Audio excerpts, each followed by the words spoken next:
Bamako fanga dagayɔrɔ la Kuluba. A wulikajɔ ni a cɛsiriw n'i y'u ta k'u lajɛ, Mali minisiri min ka baara bɛnlen don Mali ni jamana wɛrɛw ka koɲa sabatili ma. O minisiri ka kɔrɔfɔw la, a yirala k'a fɔ sɛbɛnfura dɔ bɛ yen min la sabatira Desanburu kalo tile 28 Mali jamana ani jɛkuluba min sigilen don dɛmɛ ani ɲɛtaa sabatili ma diɲɛ kɔnɔ. Olu jɛkulu ani Mali jamana ɲɛmɔgɔw ni ɲɔgɔn cɛ, a wulikajɔ ni a cɛsiriw n'i y'a ta k'a lajɛ, a koɲaw bɛ tali kɛ dungafa sabatili la farafinna tilebiyanfan jamanaw kɔnɔ. N'i ye nin baara ninnu ta k'u lajɛ, jɛkulu in u bɛna nafolo kasabi min bɛ tali kɛ sefa wari miliyari 17 ɲɔnbɔɲɔnko la k'o di an ka jamana ma singa la, walasa min ye dungafa koɲaw sabatili ye, an ka se ka wulikajɔ ni cɛsiriw kɛ a koɲaw la. A hakilinaw n'i y'u ta k'u lajɛ, a na kɛ sababu ye ka se ka dungafa ani ɲɛtaa sabati an ka jamana yɛrɛ sɛnɛko o koɲaw la. Mali minisiri min ka baara bɛnlen don diinɛko ani batoko koɲaw sabatili ma,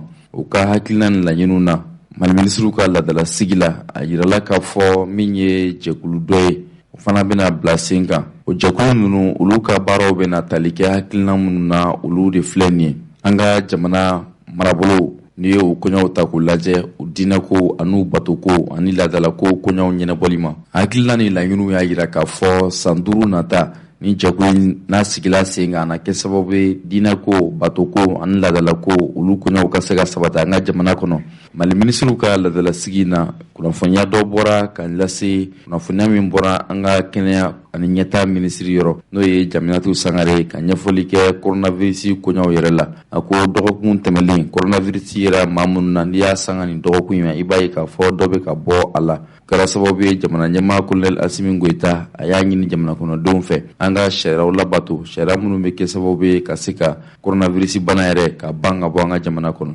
Arajo ɲɛtaga yo n'aw mana n'aw mana ɲɛta jama ko don n'aw mana n'aw mana ɲɛta jama ko don n'aw mana. N balimaw, Mali sariya jalatigibaba n'i ye olu ka koɲaw ta k'u lajɛ, Bamakɔ sigida 3 olu ye bataki bɔ, bataki min u ko u bɛ malidenw ani diɲɛma ladɔnniya k'a fɔ février kalo tile 26 san 2022 yɔrɔw la. Olu ye jadɔw ye bɔlɔlɔw sanfɛ, kumakan dɔw bɛ a la, kumakan minnu na a yirala k'a fɔ parti politique min bɛ yen n'a bɛ wele ko parti mouvement républicain, o ɲɛma a y'a yira k'a fɔ jɛkulu dɔ bɛ yen ni u bɛ wele ko mouvement faso danbe, ko ale ye o ɲɛma ye. Video ninnu na n'o ye ja ninnu ye, maa min bɛ ka kuma a ye kumakan dɔ ta ka ɲɛsin Mali jamana ani camancɛ fanga ma, kumakan minnu ye dantɛmɛwale ye. O koɲa ninnu n'i y'u ta k'u lajɛ, a kɛra kunnafonidi baro sigi dɔ senfɛ. Hakilina ninnu bɛ burujali kɛ ka ɲɛsin camancɛ fanga ma, ka sabu kɛ a y'a yira k'a fɔ février kalo tile 27 o tɛmɛlen san 2022 ka daminɛ o dugusajɛ, olu tɛ jamana ɲɛmaa Colonel Assimi Goïta lakodɔn tuguni jamana ɲɛmaa ye Mali camancɛ fanga ɲɛmaaya la. Sariya jalatigibaba olu ka kɔrɔfɔw la n'o ye nin koɲa in ye, u ko olu ye kuma ninnu kɔni mɛn, u y'a dɔn k'a fɔ fana dantɛmɛwale don kan ta ka ɲɛsin jamana ma. O de kɛra sababu ye sɛbɛnfura bɔra tarata don marisi kalo tile fɔlɔ san 2022 ɲinini ka kɛ nin koɲa ninnu na, walasa ko ninnu a tiɲɛna nkalon a bɛɛ lajɛlen ka se ka ɲini ka dɔn. Bamakɔ sariya jalatigibaba n'o ye Mali yɛrɛ bɛɛ lajɛlen ta ye, a ko jaabi minnu mana bɔ nin koɲa ninnu na, o jaabiw olu na di malidenw ma. A sɛbɛnfura sanfɛ Usman Fati ale de ka tɛgɛnɔ bɛ sɛbɛnfura in sanfɛ. Arajo ɲɛtaga yo n'aw mana n'aw mana ɲɛta jama ko don n'aw mana n'aw mana ɲɛta jama ko don n'aw mana. Balimaw, an ka jamana kɔnɔna kibaruyaw la min ye yuruguyurugu kɛlɛli ye, o waleyaw olu ka se ka sinsin jamana kɔnɔ. Jɛkulu dɔ bɛ yen minnu ye sigi kɛ ka se ka hakilijagabɔ kɛ a koɲaw la. Fɛɛrɛ ni hakilina minnu kan ka ta ka bila sen kan walasa yuruguyurugu nafolo dungo juguya ale ni nafolo burujali ani forobafɛn k'a ta ka kɛ i yɛrɛ ta ye o waleya jugu ninnu ka se ka dabila ka bɔ an ka jamana kɔnɔ u ka hakilinaw tun bɛ ka boli o de kan nin wulikajɔ ninnu na kɛ sababu ye ka se ka hakiliw lakunu maaw ka dɔn k'a fɔ forobafɛn maa kelen ta tɛ ka sababu kɛ forobafɛn maaw de bɛ fara ɲɔgɔn kan ka nafolo bɔ walasa forobafɛn ka se ka ɲɛnɛmaya a kɛnɛ kan min ye Mali minisiri ye n'ale ka baara bɛɛlen don kiiriko jɔ sariya sabatili ma n'o ye Mahamadu Kasoge ale tun bɛ yen ale ye dantigɛli kɛ ka sanga ni waleyaw ye an b'a jigiya k'a fɔ wulikajɔ ni cɛsiri minnu bɛ ka kɛ jamanatigiw fɛ a na kɛ sababu ye ka se ka maaw lasiran forobafɛn ɲɛ seereya minnu sɔrɔla nin kɔrɔfɔ ninnu na o filɛ nin ye. Yuruguyurugu kɛlɛli a kɛra wajibi ye jamanaden bɛɛ kelen kelen ma parce que justice dɔrɔn ka ko tɛ état dɔrɔn ka ko tɛ association dɔrɔn ka ko tɛ bɛɛ kan ka dɔ kɛ parce que yuruguyurugu a bɛ tiɲɛni min don jamana kɔnɔ a kɔlɔlɔ bɛ se bɛɛ ma yuruguyurugu ko minnu kɛra justice b'o de kɛlɛ maintenant pour que a kana kɛ n'an b'a fɔ o ma ko prévention bɛɛ de kan ka o baara kɛ pour que yuruguyurugu a kana se ka kɛ jango an ka a kiiriko fɔ. An balimaw nin tun ye minisiri n'o ye Mahamadu Kasoge ye kiiriko ani jɔ sariya sabatili minisiri ka hakilinaw ye ka sababu kɛ olu ko an bɛ don min na i n'a fɔ bi malikura yɛrɛ kɔnɔna la an kan ka jija cogoya bɛɛ lajɛlen na yuruguyurugu kana kɛ an ka jamana yɛrɛ kɔnɔ kuma tɛ a kuma fɔli ma nin na kɛ sababu ye jɛkulu minnu sigilen don yuruguyurugu ani nafolo dunkojuguya kɛlɛli la olu ka se ka dɔ fara u ka wulikajɔ ni cɛsiriw kan maa minnu fana bɛ yen n'olu ka baara ye nin hakilina jugu ye ka se ka jamana jigin dingɛ kɔnɔ olu fana ka se k'a dɔn k'a fɔ ko kɛ bɛ u kɔ ni hakilina ninnu bɛɛ lajɛlen farala ɲɔgɔn kan a na kɛ sababu ye jamana ka se ka basigi yuruguyurugu nafolo dunkojuguya nafolo burujali ani forobafɛn k'a ta k'a kɛ i ta ye o waleya ninnu bɛɛ lajɛlen ka bɔ an ka jamana kɔnɔ malikura a bɛ sɔrɔ ka bila sen kan.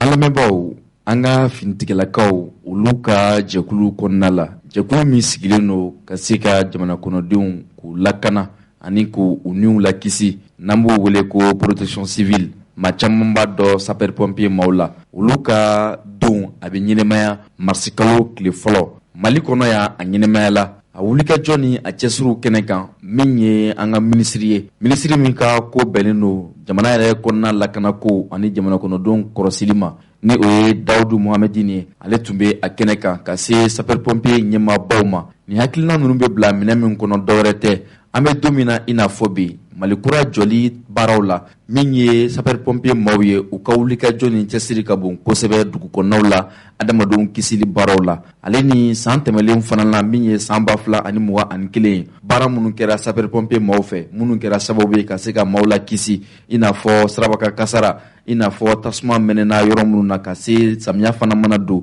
ji bɛ tiɲɛni minnu kɛ u ye wulikajɔ ni cɛsiri min kɛ ka se ka maaw la kisi ka sanga ni waleya ninnu ye don min sigilen don u tɔgɔra ni o ye marisi kalo tile fɔlɔ ye n'a bɛ ɲɛnɛmaya Mali finitigilakaw minnu bɛ yen n'an b'u wele ko sapeur pompier olu ka wulikajɔ ni cɛsiri a lasabatira an ka jamana kɔnɔ minisiri tun b'a a kɛnɛ kan wulikajɔ ni cɛsiriw la an ye seereya dɔw sɔrɔ a koɲɛw la min bɔra o la o filɛ nin ye. An bɛ se ka fɛn o fɛn kɛ n'o ye autorité de la transition ye walasa k'u dɛmɛ ka u ka baarakɛminɛnw sɔrɔ ani ka jama sɔrɔ k'u ka baara kɛ hali ni baarakɛminɛnw b'i bolo ni mɔgɔ t'i bolo ka baara kɛ a ka gɛlɛn o de ye fɛn o fɛn ye recrutement ye montée en puissance ye ka mɔgɔw ɲini ka d'u ma ka baarakɛminɛnw ɲini ka d'u ma bɛɛ b'a dɔn u bɛ baara min na a ma nɔgɔn ka mɔgɔw lakana mɔgɔ binna tasuma la o a kɛra ji ye o a kɛra accident ye o ko kasara o kasara n'a ma kɛ a kɛra siraban kasara protection civile bɛ yan. An balimaw aw bɔra ka minisiri ka kɔrɔfɔw lamɛn sisan ka sanga ni sapeur pompier maaw ka wulikajɔ ni cɛsiri ye an bɛɛ lajɛlen b'a dɔn bi jamana kɔnɔ ni kasara kɔni kɛra dɔrɔn maa fɔlɔ minnu bɛ wele o ye sapeur pompier maaw de ye olu de bɛ wulikajɔ kɛ ka boli ka na maa minnu bɛ yen ni olu ye kasara sɔrɔ ka na olu u ta joona joona ka boli ka taa n'u ye lakana bondaw la ka se ka taa wulikajɔ kɛ u ka se ka kisi ka bɔ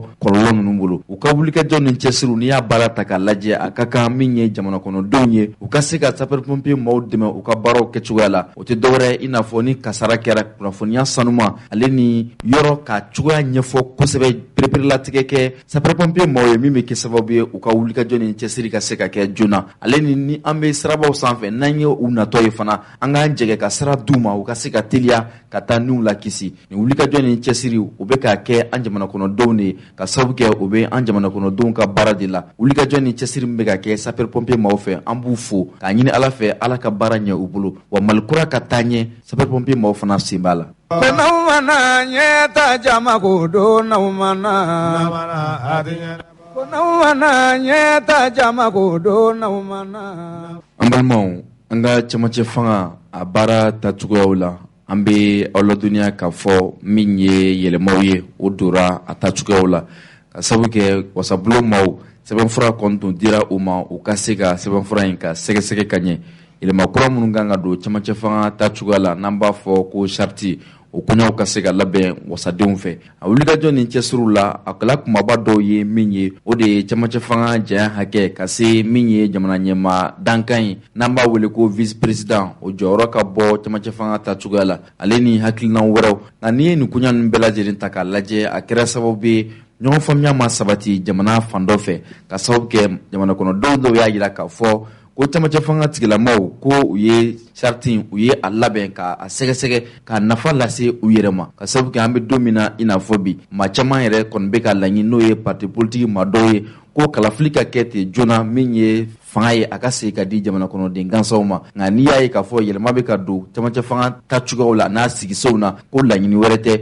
maa minnu bɛ ni fanga b'u bolo u b'a fɛ ka to fanga la walima u b'a fɛ ka waati jan kɛ fanga la n'i ye cɛmancɛ fanga dun ta k'a lajɛ ko waati tɛ waati min kan ka mɛn ka se nin koɲa ninnu ma n'i ye baara ninnu bɛɛ lajɛlen ta k'a lajɛ n'a hakilinaw maa dɔ bɛ yen n'a bɛ wele ko maître Cheikh Umaru Konare ale ye dantigɛli kɛ ka fɛɛrɛta fɔ ka sanga ni cɛmancɛ fanga yɛlɛma ko kura ye n'an b'a wele ko charti a sigisen minnu bɛ n'u bɛ ɲɛfɔli kɛ k'a fɔ cɛmancɛ fanga a kan ka taa ta karisa jɔyɔrɔ ye nin ye karisa ni nin ka kan karisa ni nin man kan yɛlɛma kura minnu dora o la maître Cheikh Umaru ye min fɔ o siraw filɛ nin charti ko depuis ko daminɛ charti ni constitution ka ɲɔgɔn sɔrɔ jamana kelen kɔnɔ ne ma deli ka sɔn a ma verni de bɛ ka da fɛnw na sinon en réalité charti tɛ yen koyi constitution tɛ yen marifa dama de bɛ yen ka transition ban Mali la marifa ko de bɛ yen donc charti ni fɛn ninnu bɛ dilan dama de ka kow maamu constitution ko ale tɛ se ka yɛlɛma fo assemblée ka voter au 2 tiers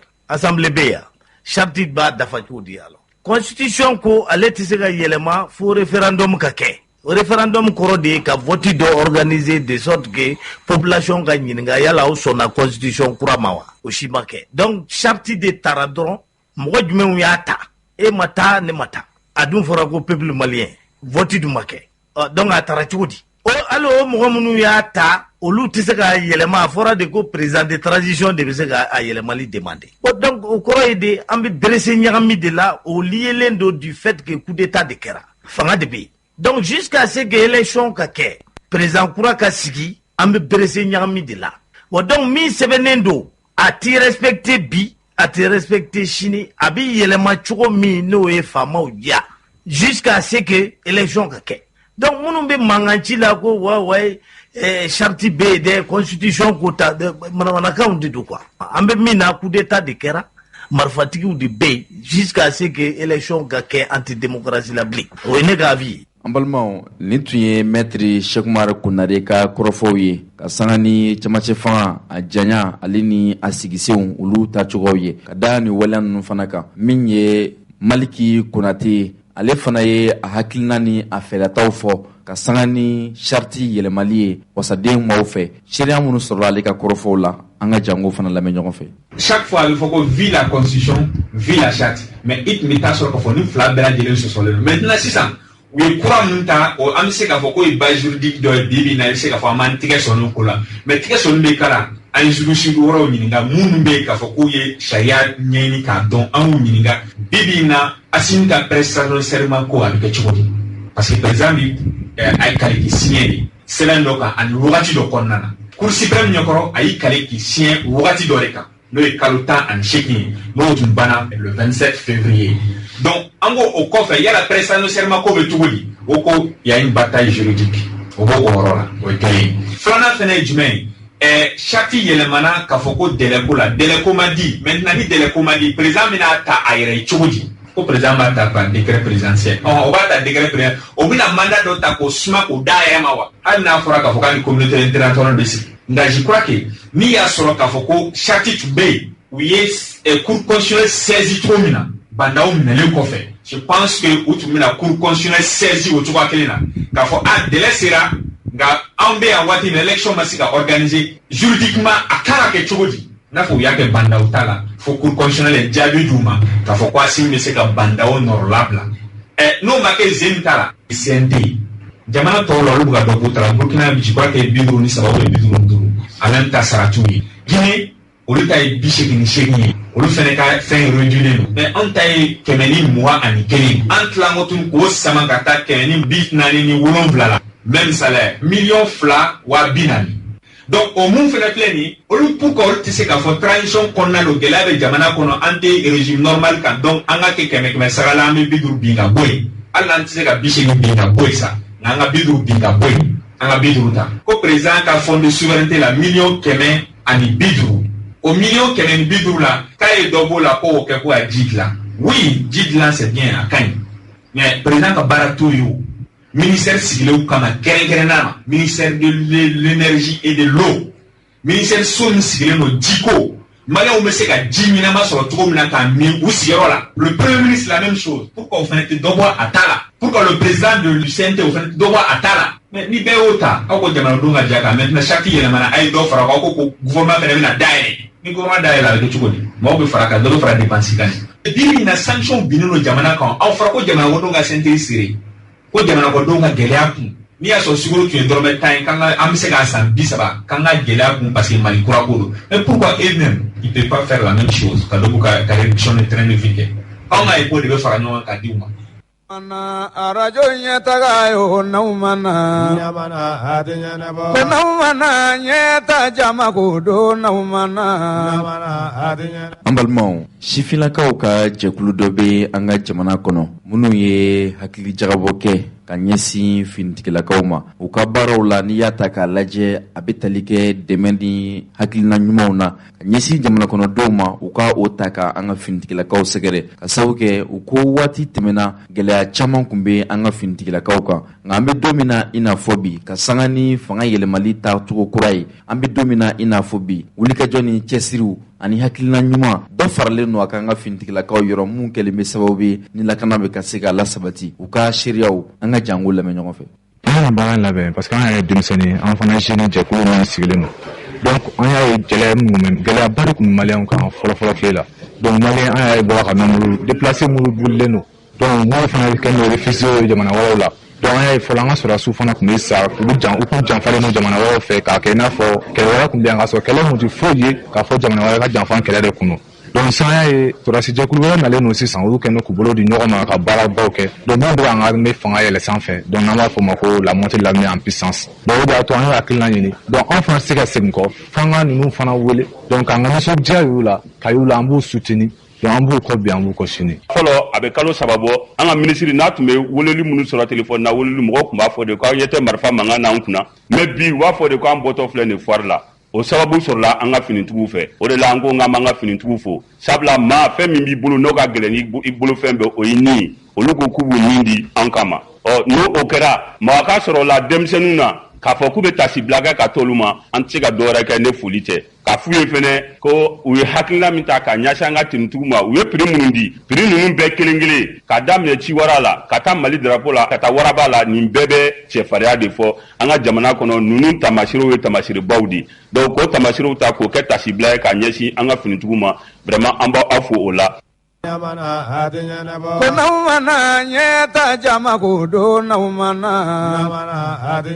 ko n'aw mana ɲɛta jama ko don n'aw mana. balimaw an ka jamana kɔnɔna kibaruyaw n'i ye a ta k'a lajɛ jamacɛ fanga a tacogoya an b'a jigiya k'a fɔ a tacogoya ka ɲi nka gɛlɛya dɔ bɛ jamanadenw kan gɛlɛya min a bɛ san caman bɔ gɛlɛya in fura ma se ka sɔrɔ a la o gɛlɛya o tɛ dɔwɛrɛ ye o ye kuranko ye ka sabu kɛ fanga fɛn fɛn nana an ka jamana kɔnɔ u ye fɛn fɛn kɛ kuranko la a ma se ka lasabati ka ɲɛ i n'a fɔ jamana kɔnɔdenw sago ye min ye ni marisi kalo kɔni jɔla ka avril kalo daw kan ka mɛ kalo daw kan fo sanji ka nali daminɛ fo samiya ka don kosɛbɛ kurantigɛ a tɛ nɔgɔya yɔrɔ dɔw yɛrɛ bɛ yen n'olu ye kuran sɔrɔ waati dɔ la u bɛ se ka waati janba kɛ ka sɔrɔ kuran ma se u ma. Yɔrɔ dɔw fana bɛ yen kuran ka taa ni ka segin tigɛ ka na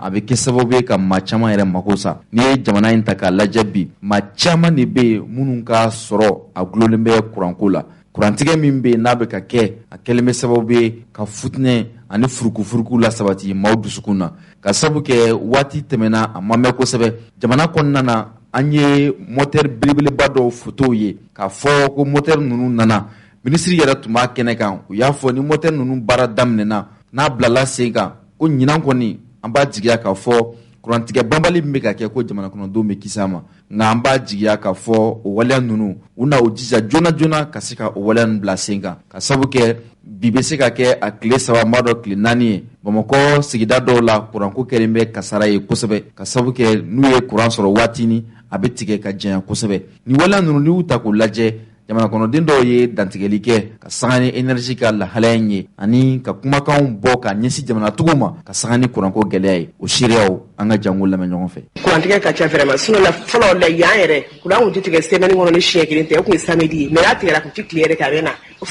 tilema yɛrɛ ma daminɛ fɔlɔ yɛrɛ kabini sisan kuran bɛ tigɛ don o don yɛrɛ tɛ bila bilen sunɔgɔ tɛ yen bon an bɛ firiko la baara minnu fɛn na ni firiko ma sɔrɔ a bɛ dɔɔni sɔrɔ cogo di an ka sɔrɔ gulonnen bɛ nin de la. An ye dɔw yɛlɛ ka filɛtiriw bɛɛ de yɛlɛ ka fifalan ta n bɛ ka denmisɛnninw fifa u bɛ wɔsi lafiya yɛrɛ wulila ka guloki bɔ a la a bɛ ka fariw siyɛn ko funteniba de b'ale la. An ka musokɔrɔbaw ni cɛkɔrɔbaw de bɔra ka da u sigi dukɛnɛ la fifalan b'u bolo soso b'u kan lumière tɛ yen ne ɲinɛ ta n'a daminɛna nin cogoya la san bɛ taa se yɔrɔ dɔ la a bɛ gɛlɛya dɛ. Asa fidèle batara in n'a ka jugu an farikolo ma an tɛ se ka sunɔgɔ. A ma nɔgɔ an bɛ ka si sɔgɔla fɔlɔ parce que kɛnɛma sili fana ye risque b'a la quoi an kɔni bɛ si sɔgɔla mais tɔɔrɔ b'a la sisan an bɛ so minnu kɔnɔ ni clim t'a la lafiya tɛ yen hali ni clim b'an fɛ ni courant tɛ yen nɔ don u bɛ sunɔgɔ cogo di. A kɔni a bɛ ka degun lase an ma ka d'a kan an ye feerekɛlaw ye an bɛ feere kɛ minɛn minnu na firigow b'a la comme courant kuma dɔw la an tɛ fɛn kalama a la an bɛ bɔ mun kalama courant tɛ a tigɛra an tɛ kunnafoni wɛrɛ mɛn o la foyi foyi donc kuma dɔw la an ka firigo kɔnɔ fɛn caman bɛ tiɲɛ et puis a bɛ tigɛ fana a bɛ mɛn parce que kuma dɔw la kun bɛ to ka tigɛ mais sisan a bɛ tigɛ a bɛ waati jan de kɛ a degun ka bon an kan kosɛbɛ. N'u ye jumadon ye courant tigɛra yan secteur la depuis sɔgɔma fɔ 18h a ma bon fɛn minnu b'an bolo fɛn tiɲɛtaw de dès ka nafolo de b'a la don a la k'i bɛna feere population ma a kɛnɛ ka feere population ma parce que n y'o de fɔ 2019 2020 an t'a fɔ ɲɔgɔnna tiɲɛni wɛrɛ k'an sɔrɔ wari min tiɲɛna ne yɛrɛ kun tɛ se k'a dafa. Ko transition diyara an ye a ka d'an ye halisa mais n'u bɛ se k'u ɲɛɲini nin fana la o ka d'an ye kojugu quoi parce que mɔgɔ ka kow gulonnen bɛ ɲɔgɔn na sɔrɔw gulonnen bɛ ko dɔw la quoi. Courant tigɛli tiɲɛ la nafaba t'an kan n'a sɔrɔ jamana bɛ i se k'i fɛn bɛɛ kɛ yaasa courant tigɛba ya ka dabila waati dɔw la a kun bɛ kɛ o mais faamaw ye hakilina dɔw ta yaasa k'a jɔ u y'a fɔ waati min na an y'a ye a jɔra donc sisan fana a bɛ n'a fɔ ko a bɛ se ka kɛ ten fana ka tigɛliba in dabila an kɔni bɛ mun ɲini fɔ o ye. An balimaw nin tun ye jamana kɔnɔden dɔw ye minnu ye dantigɛli kɛ ka sanga ni kurantigɛ banbali min daminɛlen don an ka jamana faaba kɔnɔ ka da o waleya ninnu kan min ye kunna sini ye kuran yɛrɛ baarakɛlaw maa minnu bɛ yen n'olu bɛ baara kɛ kuranso ani kuranso ɲɛmaayasow la olu ka ɲɛmaa dɔw ye wulikajɔ fana kɛ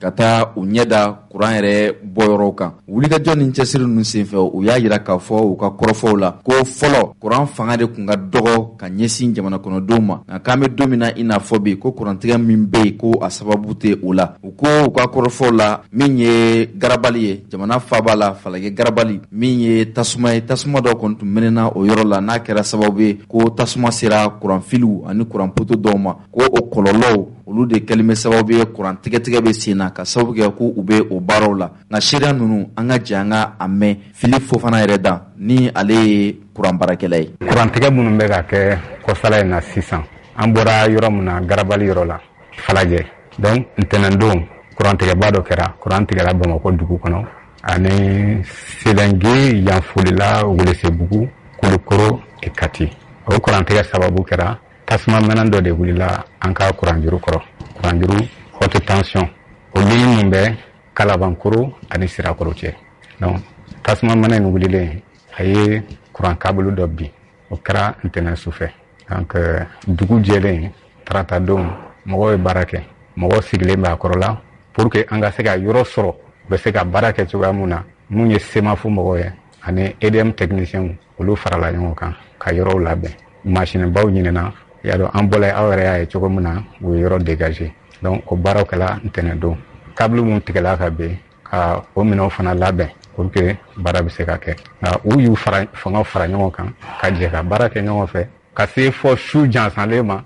u sera ka baara kɛ walasa kuran ka se ka sɔrɔ an bɛ se k'a fɔ tile 3 kɔnɔna na ka kuran di bɛɛ ma yen ta sababu kɛra o ye parce que ligne mun don an ka kuran mun bɛ bɔ Manantali fanfɛla la centrale minnu bɛ yen Manantali Albatros Felu ani Akio o kuran bɛɛ bɛ tɛmɛ ka na Kɔjala ne y'a nɔ o kilankɛ fana bɛɛ bɛ tɛmɛ ka taa o ligne fɛ o ligne kelen mun bɛ yen o de bɛ kuran mun bɛ bɔ Selenge o bɛ na Sirakɔrɔ ligne bɛ bɔ yen ka taa Balenge an ka centrale minnu bɛ yen donc ligne mun bɛ bɔ yen nɔ o bɛ olu bɛ siri ɲɔgɔn na donc ni olu tigɛla ka bɔ yen a bɛ i b'a fɔ furancɛ min bɛ olu tigɛla ka bɔ ɲɔgɔn na donc o kɛra sababu ye ka na ni kuran dɛsɛ dɔ ye donc o y'a to an ye bolo wɛrɛw ta ka an ka réseau an b'a fɔ ka a reconfigurer k'a yɛlɛma bolo wɛrɛ kan walasa an ka se ka kuran di mɔgɔw ma o baaraw de kɛra o kɔnɔna na an ka machine bɛ yen u bɛ baara kɛ i b'a fɔ i ka moto ou bien i ka mobili i bɛ taa n'a ye garage la tuma dɔw la peut-être i ma panne y'a la nka i bɛ taa k'a labɛn walasa ka panne kunbɛn donc o ɲɔgɔn baaraw de kɛra kuranmafɛn de don n'u bɛ baara k'a kan fana an bɛ labɛn dɔw kɛ mun b'a to mɔgɔw bɛ se ka baara kɛ o kuranmafɛnw kan ni hakilisigi ye lakana kɔnɔna na nka u tilalen kɔ o la u bɛna baara daminɛ tuma mun na ka se ka machine bila o cogo la walasa ka kuran di mɔgɔw ma an y'a sɔrɔ ko gɛlɛya dɔ bɛ an ka machine dɔ la donc o la kuran tigɛla u tora baara la ka o ɲɛɲini o ye wagati ba ta kosɛbɛ o y'a to kuran ma se ka di mɔgɔw ma joona donc an kɔni bɛ mun fɔ sisan kuran tigɛ mɔgɔw bɛ mun fɔ ko délestage n'a fɔra délestage ani kuran tigɛ client kɔni fɛ abonnéw fɛ a bɛɛ ye kuran tigɛ ye mais anw yɛrɛ fɛ ni a fɔra délestage o kɔrɔ kuran mun bɛ an bolo ni a tɛ labɔli kɛ ka bɛɛ sɔrɔ yɔrɔ dama dun minnu bɛ yen minnu ko ka gɛlɛn kosɛbɛ an bɛ kuran di olu ma yɔrɔ dɔw bɛ tigɛ ni o bɛ kɛ a bɛ munumunu ka fɔ ɲɔgɔn kɔ i bɛ taa sɔrɔ wagati bɛ dan tigɛ a la a bɛ se ka kɛ heure 1 ye a bɛ se ka kɛ heure 2 ye k'a fɔ ɲɔgɔn kɔ mais sisan ta tun t'o ye sisan ta tun kɛra k'a fɔ gɛlɛya bɛ yen ni gɛlɛya bɛ yen k'a fɔ panne de kɛra a la défaut de kɛra a la a bɛ ɲɛɲini k'a dilan de a wagati bɛ se ka surunya wala a wagati bɛ se ka jɛnya o de ye u danfara ye an fɛ sisan kurantigɛ tɛ délestage ye nka a kɛra k'a sɔrɔ gɛlɛya de bɛ an ka machine kan an kɔni an labɛnnen don ka baara kɛ tuma bɛɛ su tile sanji kɔrɔ tile kɔrɔ EDM techniciens u bɛ baara kɛ walasa bɛɛ ka se ka kuran sɔrɔ ka wasa arajo ɲɛtaga yo n'aw mana ko n'aw mana ɲɛta jama ko don n'aw mana ko n'aw mana ɲɛta jama ko don n'aw mana. An balimaw minisiri min bɛ yen ni ale ka baara bɛnnen don sɛnɛko koɲa sabatili ma ni o ye Modibo Keyita ye dɔgɔkun furancɛ laban tɛmɛlen na a ye wulikajɔ kɛ ka taa Joyila ale ni Fana a selen kɔ ye wulikajɔ kun tun ye min ye dɔwɛrɛ tɛ an balaka minnu bɛ yen n'olu ka baara bɛnnen don nakɔ kɔnɔ sɛnɛ ma ka taa i ɲɛ da olu kan ka tila ka hakilina ɲuman don u kɔrɔ u ka baaraw la ka sabu kɛ u jɔyɔrɔ ka bon kosɛbɛ jamana ɲɛta fana la ani hakilina laɲini min bɛ ale yɛrɛ minisiri la jamana ɲɛmaaw tɔgɔ la ka ɲɛsin nakɔ kɔnɔ sɛnɛlaw ma ka se ka taa u bonya ani u bonyamasegi k'o kɛ nakɔ kɔnɔ sɛnɛlaw ye sira minnu sɔrɔla o la minisiri ye min fɔ an ka jango lamɛn. muso ninnu kan ka dɛmɛ parce que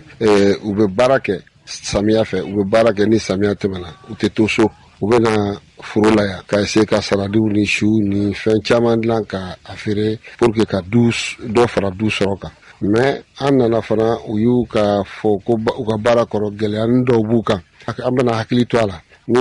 cogoya min bɛ se ka kɛ mais an kan ka faamuya fana que jamana bɛ gɛlɛya kɔnɔ dɔɔni parce que bana bɛ covid embargo b'an kan donc a bɛ jamana ka sɔrɔ dɔgɔya an bɛ kulubalikɛ min ka foro la yan a bɛ baara kɛ parce que namasa b'a bolo yan a bɛ namasa fana sɔrɔ mais min y'a ka problème ye n'a ye namasa sɔrɔ n'a taara n'a ye sugu la Bamakɔ a tɛ prix sɔrɔ a la ale ka kilo bɛ feere 50 bɛ bana min bɛ bɔ kɔfɛ o bɛ feere 120 donc o ye kɔlɔlɔ dɔ ye min b'u décourager donc an y'a fɔ o kɔni ye problème ye o dɔw bɛ se ka ɲɛnabɔ sisan jago sira la mais dɔw bɛ yen fo ka ɲinini de kɛ ɲininikɛlaw fɛ k'a dɔn variété banani jumɛn bɛ yen n'o kan ka sɛnɛw fɛ n'o bɛ se ka ɲɛ komi tɔ ninnu ta bɛ cogo min na. n y'a min fana kɔlɔsi ji bɛ yan mais système dɔ bɛ yen arrosage parce que namasa ye fɛn dɔ de ye ni jamana tɔ minnu b'an kɛrɛfɛ n'u bɛ na namasa fɛ olu fɛ ji min b'olu bolo o ɲɔgɔn t'an bolo n'an sera ka système dɔ fana sɔrɔ min bɛ ji seri sanfɛ komi sanji bɛ na cogo min na k'o kɛ namasa kan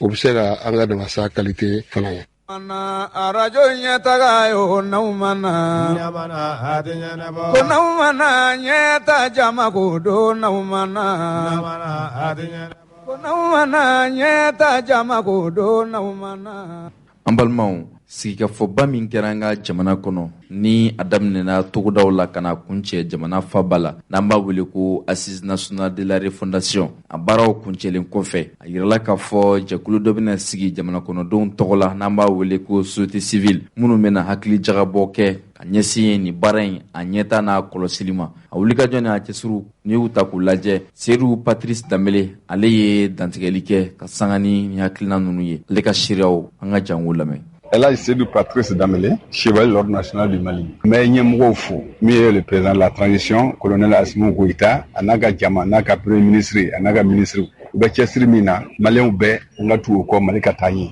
Ulu de assise nationale organisée. A kononana, a furako société civile, kwanga yelmando akola. Ka bara dofara, aka baraka. Mi Haut Conseil des organisations de la société civile que Kobla 5 ans. Société civile fait un B. Il a fait misali la, ami pi kunte mala. Haut Conseil islamique mana. Donc Haut Conseil de la société civile, au défend ben na kayele société civile ou besan fait. Ka bara ke nous payer, ku be kafu, ku kenyon ka kuma utola, ka jamara kononana. Mo chiteto ko. Au de Haut Conseil national des organisations de la société civile. Le Conseil national de la société civile, au bas de Mamao, Magate Kalao, Abe Yoro, Anou be Barake yon fait. Ameka, statut règlement intérieur de l'Abe, ni Barani Akabo, Ataro Kajan, Akololo Kacha, Ante fe Moshika Toko, Ante fe Kado Moshi Gasila, Ninateke Moshiko. Donc, niveau bara façon que, il va ken haklide. Ambeta dondoni ame sejona muso ufana joro kabu muso reka cha anga jibu kono kosebe ka tumecheuka bureau provisoire de modama de sigila folo minu be ka para uke wati bena se bureau ba provisoire do bena sigi o ba so anye bewele ka be kafo ka kenyoka ka so ko barake abe fo de ma l'inclusivité c'est-à-dire be fembe bala parce que n'était bara dogomani o donc na ya damne Bamako ya ambe so ga jigi région kononana ngela ko foye o ngo mali kurate il faut le changement de mentalité moshi kaniski ka fo comme adamne ne kunte donc ne sentala parce que en général malien ka ko de o abe damne ne ma wele donc ça ne me concerne pas ça concerne tout le monde anga ke wale anga hakilnaw fo ko de fale ka fo Mali abe tanya chogodi be ki jorofa o de mali kuraye ambalmaw Mali ministre min ka baara bɛlen no kɛnɛya ko ani ɲɛta sabatili ma ne ye Jaminatu Sangare ale ye wulikajɔ bila sen kan ka taa i ɲɛda a cakɛɲɔgɔnw na min ye cakɛbɔdaw ye minnu bɛ baara kɛ ale ka hukumu kɔnɔna la a ka wulikajɔ ni cɛsiriw a sera u bɛɛ lajɛlen ma ka se ka taa u ka baaraw tacogoya ani hakilina min bɛ u la degun min bɛ u kan u hakilina ninnu k'olu lamɛn min bɛ se ka kɛ ɲɔgɔn faamuya ye baaraw ka se ka kɛ hakilisigi ni basigi la ka ɲɛta sabati an ka jamana kɔnɔ o ka kɛ kɛnɛya nasira fɛ minisiri ka wulikajɔ senfɛ a ye dantigɛli kɛ an k'o siraw lamɛn. An y'a daminɛ INPS la yɔrɔ bɛɛ bɛ INPS dɔn pension ni allocation familiale sara yɔrɔ ani accident travail barisa Mali bɛ jɛkuluba dɔ de kɔnɔna la ni a bɛ fɔ a ma ko CIPRES n'o bɛ jamana wɛrɛw de b'o kɔnɔna la donc olu ye fɛn dɔw ɲini an fɛ k'an k'olu kɛ an bara yan nɔ INPS b'o la CANAM b'o la assurance maladie b'o la CMSS b'o la donc o nana u ci nin lase administrateurs ma k'a ɲini u fɛ u ka baara kɛ et puis o sira fɛ INPS fɛnɛ ka bɛ ka baara min kɛ halisa INPS ka dɔ fara a ka cɛsiri kan an bɔra yan an sera a bɛ fɔ so min ma ko maison des aînés n'o ye mɔgɔkɔrɔbaw lafiya yɔrɔ ye o fɛnɛ gɛlɛya min b'olu kan u y'o lase an ma an ye gɛlɛya in mɛn gouvernement ka laɲini ye mun ye jamana kɔnɔden bɛɛ ka lafiya kɛrɛnkɛrɛnnenya mɔgɔkɔrɔbaw donc an bɛ se ka fɛn o fɛn mun kɛ u ka lafiya kama an bɛ o kɛ yan fɛnɛ gɛlɛya bɛ yen nɔ an bɛna baara kɛ o kan donc yaasa ka gɛlɛya nin bɔ yen nɔ u ka se k'u ka baara kɛ ka ɲɛ nɔgɔya la cogo min na. Chérie, ya macaroni ka di dɛ. Ni macaroni lakika ye Pastaroma ye alikama mugu gɛrɛgɛrɛ ye min bɛ dilan an yɛrɛ fɛ Mali la yan Kapal SA fɛ macaroni Pastaroma a ye ɲɛna cɛ ka ɲi wa a dundala ka di Pastaroma a sugu ka ca yaasa bɛɛ ka ni dingo sugandi escargot, fusilli, spaghetti, vermicelle ani bayani a bɛ sɔrɔ butikiw, alimentation, supermarché, sugu Mali fan bɛɛ n'aw mɔgɔ b'a caman san ta la aw ka se goloni na u jaba la ba la wala bɛ weleli kɛ 20 21 65 30 20 21 65 30 Pastaroma a nan dan ka di a n'a man kɛrɛfɛ tɛ. Awɔ, pastoroma nantan ka di, a n'a man kɛrɛfɛ tɛ. Arajo ɲɛtaga yo n'aw ma na. Ko n'aw ma na ɲɛta jama ko don n'aw ma na. Ko n'aw ma na ɲɛta jama ko don n'aw ma na.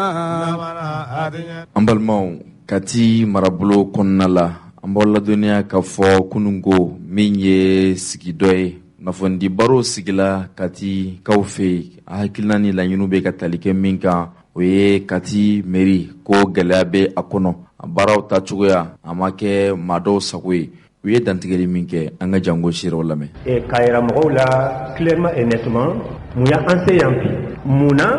nin groupe nin bɛ yan bi n ka kuma a bɛna kɛ kan fila la bamanankan ani français ani tubabukan. Le 25 décembre 2021 an y'a ɲɔgɔn ye dalajɛ ayiwa a yira bɛnna ni waati dɔ ye a y'a sɔrɔ an ma jate minɛ a daminɛ kuma nka an bɛ don a kɔnɔ waati min o y'a sɔrɔ an b'a cɛmancɛ an kun tɛ se ka segin kɔ bilen an balima dɔ b'an yafa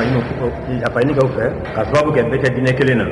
nka hakili la an bɛ kɛlɛ min na diinɛ ko kɛlɛ tɛ Kati ko don Mali ko don. Le 25 décembre 2021 une vingtaine d'associations, d'ONG,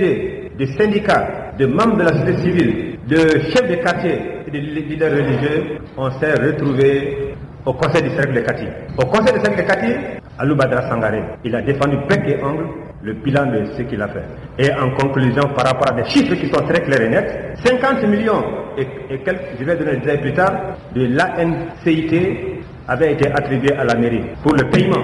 du salaire des contractuels de l'administration territoriale. Lorsque cela a été évoqué, il nous a fait comprendre que la mairie avait payé cette somme avant d'être payée. Alors, quelqu'un lui a dit, puisque vous avez déjà posé l'acte, cet argent est venu, qu'est-ce que vous en avez fait? À Koko, on lui a faussé la bonne aille. 50 millions qu'a faussé la bonne aille, Katikona. Oui, il faut des kilomètres juillet. En Gatiboka, pour que la réunion Souria, encore ma casa, avec un détournement de quel? Comment nous aïe? Aïwa, au des réunions co, en la commission 65 ans,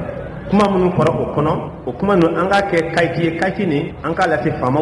fama flola yano, oui, préfet, au commissionné, où il y a un que au Yamakai. En y a kaiti fon fait un fora do, en y a beke, c'est bekélien, en tara de préfet. Il y a un préfet à dos, car ça, il boya kama, nemana kumachamana, a forangana dima, aïwa, nisra kanjavi, jona obejanye. Ni wara foltene feble mi mere ba ko ne man ko fo e pasabula ibina ne temanoka aywa ko ni ko damna hakri bena ko fe anya e ka fo ale fana do ba le fana sanche akaka an kun fana la donia an boraya an tara gouverneur ma se kan reçoit ado a tumbulu de bulendo anya kaiti di ko ayra na fana ka se be fana ka fo ko ya soro no accusé de réception aywa o kono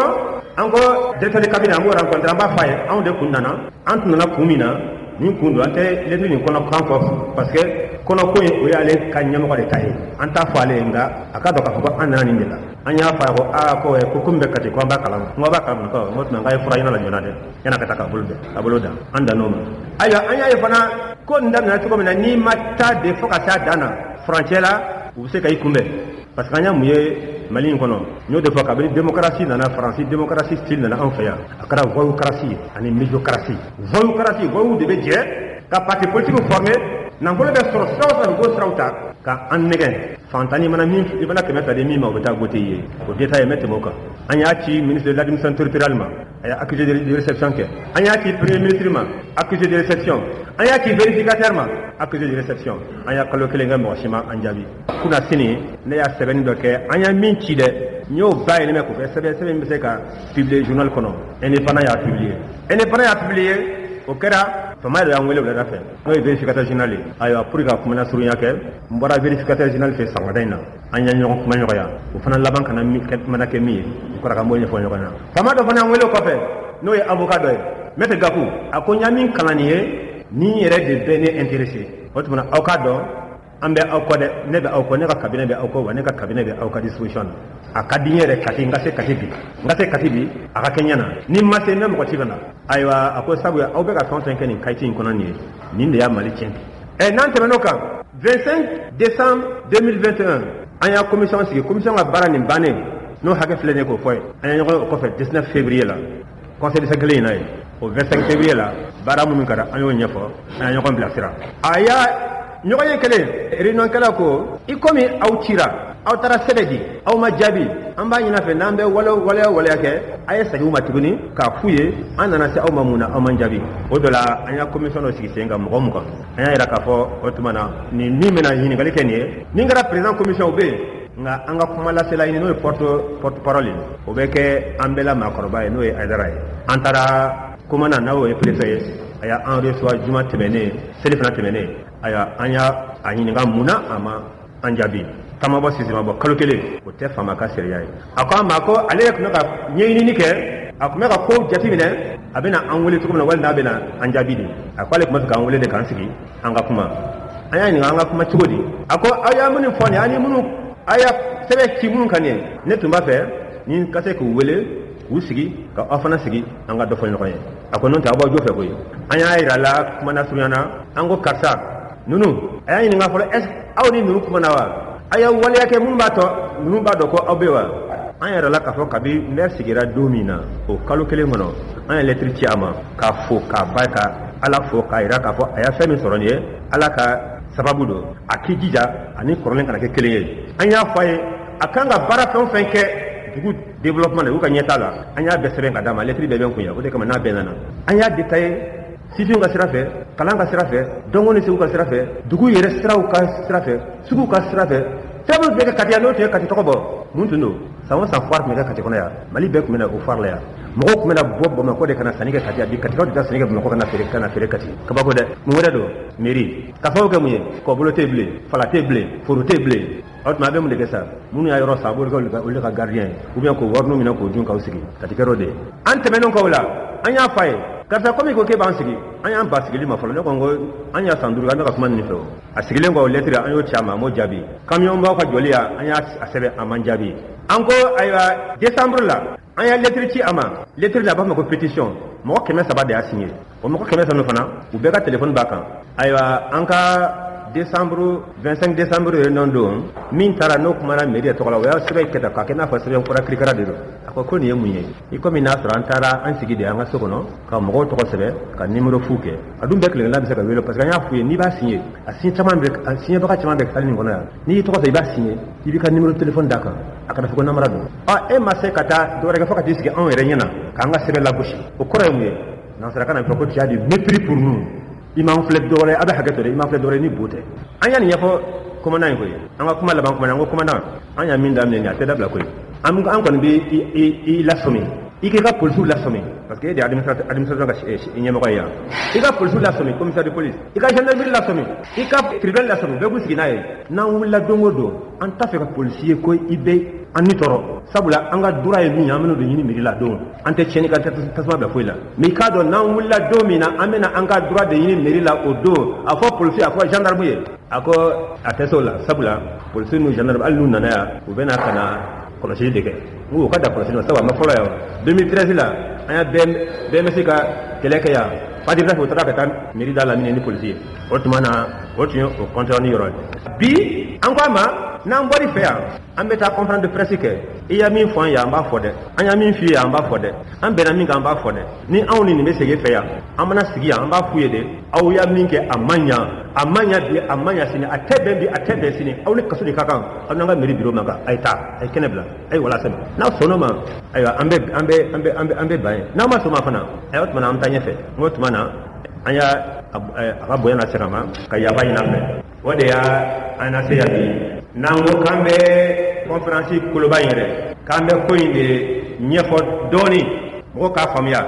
an ka sɛbɛnni nin kɛnɛ kan an y'a mun ye mois de juillet tɛmɛnen an wulila sɔgɔmada fɛ juillet tile 14 an wulila sɔgɔmada fɛ an y'a mun mɛn ko an ka maire minɛna an y'a mun mɛn ko deuxième conseil minɛna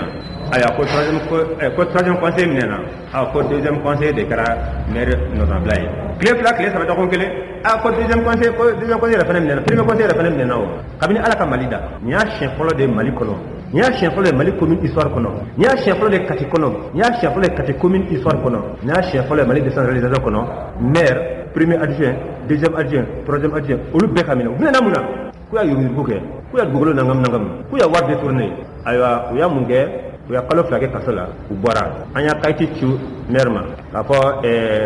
maire i élila i donna kaso la i bɔra i tɛ ɲɛfɔ k'an ye jamana bɛ jamana ni e tun bɛ yen i bɔlen i bɛ mɔgɔ lajɛ k'a fɔ a ye hakɛ to n cɔmina nin na nka n bɛ ka n félicité sabula n sɔn tɛ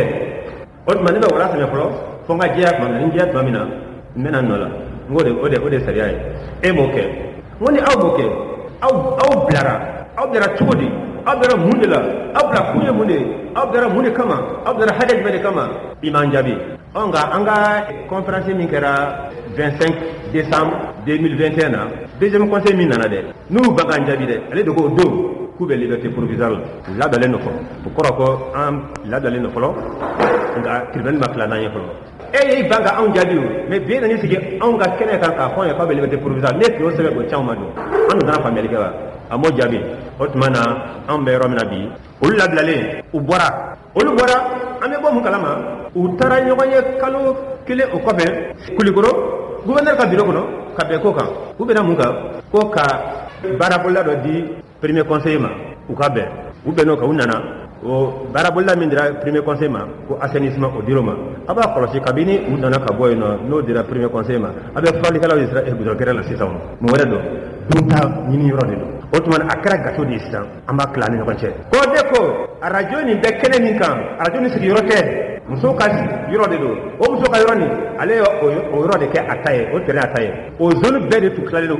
u ni ɲɔgɔn cɛ a zone bɛɛ maternité la min dɛ u tun y'a tila u ni ɲɔgɔn cɛ an tɛna don détail la conférence kun ye mun ye a kunba yɛrɛ ni question posera o ka se ka an enrichir o tɛmɛnen kɔ an ka mɔgɔ min bilalen a b'a ɲɛna k'u bɛna siran dɔɔni u n'u ma suma o de y'a juguya o hali kuna sini Sebejana karamɔgɔ denkɛ a sigilen filɛ a bɛ ne kɔfɛ dugukolo b'a kɛrɛfɛ dugukolo fila b'a kɛrɛfɛ a y'a san dɔ bolo 1,12 a ko k'a bɛna kɛ misiri ye a ko k'a b'a a ko daminɛ yɔrɔ min na dɔ nana jɔ k'ale ka yɔrɔ do koyi a ko karamɔgɔ nin bila dɛ ne ka yɔrɔ do koyi a ko ayiwa ni e ka yɔrɔ do ne tɛ dɔwɛrɛ ɲini ne jɛnna ala kama kira kama nka o jɛn a ma d'aw ma dɛ a taara pôle économique la pôle économique ko kana ɲɛɲini o ɲɛ taara yɔrɔ min o ɲɛ taara ye mairie la a tigi bɛ mairie la o ne bɛ mɔgɔ tɔgɔ fɔ de kɛ bi a ko ale y'a ta jan de fɛ jan b'a sɔrɔ cogo di ni maire tɛ o tɛ kelen filanan sirakɔrɔ ɲare du bɛ du sirakɔrɔ ɲare u tɛ ɲɔgɔn tɔgɔ fɔ sigiɲɔgɔn ɲumanw u tɛ ɲɔgɔn tɔgɔ fɔ u tɛ furu ɲɔgɔn ma u tɛ ɲɔgɔn kanu ka sababu kɛ mairie donn'u ka cogoya min na an bɛ yɔrɔ min na bi dɔgɔ tɛmɛnen aw ka maire a convoquera tribunal la 3,2 millions nɔfɛ ka sababu kɛ mun ye a y'a dugukolo feere dɔ ma a ma facture da tigi ma a tigi taara wele tribunal la a taara k'an na mɔgɔ y'a ci ka na tribunal la a convoqué a ma na o a teri kura dɛ min tun y'a jugu ye kunun n'a n'o ka teri ye bi o de taara Buba Tarawele a tɔgɔ la ani mɔgɔ wɛrɛ ka a représenter min tɛ kɛ tribunal la o de ka kɛ tribunal la donc o de kama n b'a fɔ yan nɔ ni juge ka mɔgɔ bɛ yan k'a fɔ juge ka baara tɛ min ye i ka baara t'o ye koyi n tɛ juge ye dɛ mais juge ka baara tɛ min ye i ka baara t'o ye yarɔ juge degelen don sisan n'i y'a dɔn kɔrɔ wala wuli k'i minɛ ka na k'i convoqué ka taa juge o juge n'i y'a ne convoqué n tɛ taa nin fɔ la kɔni tɛ taa parce que i sɔn don e bɛ mɔgɔ min convoqué o tigi tɛ na mɔgɔ wɛrɛ bɛ n'o place la e b'o lamɛn olu nana ka na maire de représenter k'u bɛna wari nin sara ntɛnɛn tɛmɛnen o taara wari nin sara Buba de taara wari nin sara o de kama ne kɛlen bɛ ka n sigi ka mun kɛ bi n'i ko k'i bɛ kuma o y'a sɔrɔ tiɲɛ bɛ tɛgɛ kɔnɔ ni nkalon bɛ tɛgɛ kɔnɔ ni kuma na malo b'i da fɛ mais ne bɛ kuma fɛn fɛn fɔ n b'a ta a sun kɔrɔ wa n y'o de f'u ye n'aw ko k'aw bɛ ne convoqué n'aw y'a fɔ siɲɛ 2 n'aw ma taa ne de bɛ taa n y'o fɔ vérificateur ye bi a k'a fɔ a ka magistrat ye n'a ka magistrat tun bɛ kɔnɔ n de magistrat ye ko k'ale y'a katigɛ e y'a katigɛ san jumɛn k'ale y'a katigɛ 1997 à 2000 n ko wa ne tun bɛ kati a san na o tuma na i bɛ kati dɔn i ye magistrat de ye i b'a fɔ kati magistrat ye ne n tɔgɔ filɛ nin n ka kati tɔgɔ f'u ye n'u ye nkalon tigɛ n m'a fɔ u ye nkalon tigɛ n'u ye sɛnɛ kɛ n m'a fɔ u ye sɛnɛni kɛ u ka dabila o tuma na an ka mairie u ka baara ye mun ye corruption généralisée ka ta duguma fɔ sanfɛ u y'a di bɛɛ de ma o de kama an ka denmisɛnnin minnu ni an n'u ya ɲɔgɔn bɛn n'u y'u ka kɛlɛw fɔ a ma taa yɔrɔ la ka dɔw yɛrɛ minɛ k'o don kaso la sabu b'a fɔ mun la ko ninnu ye denmisɛnninw de ye ko mɔgɔ de t'u kɔ nka bi denmisɛnw mɔgɔw b'aw kɔ wa ka kaso la don a banna koyi foyi t'o kɛ kati a tuguni jamais. arajo ɲɛtaga yo n'aw ma na ko n'aw ma na ɲɛta jama ko don n'aw ma na. an lamɛnbaaw an ka kɛlɛkɛcɛw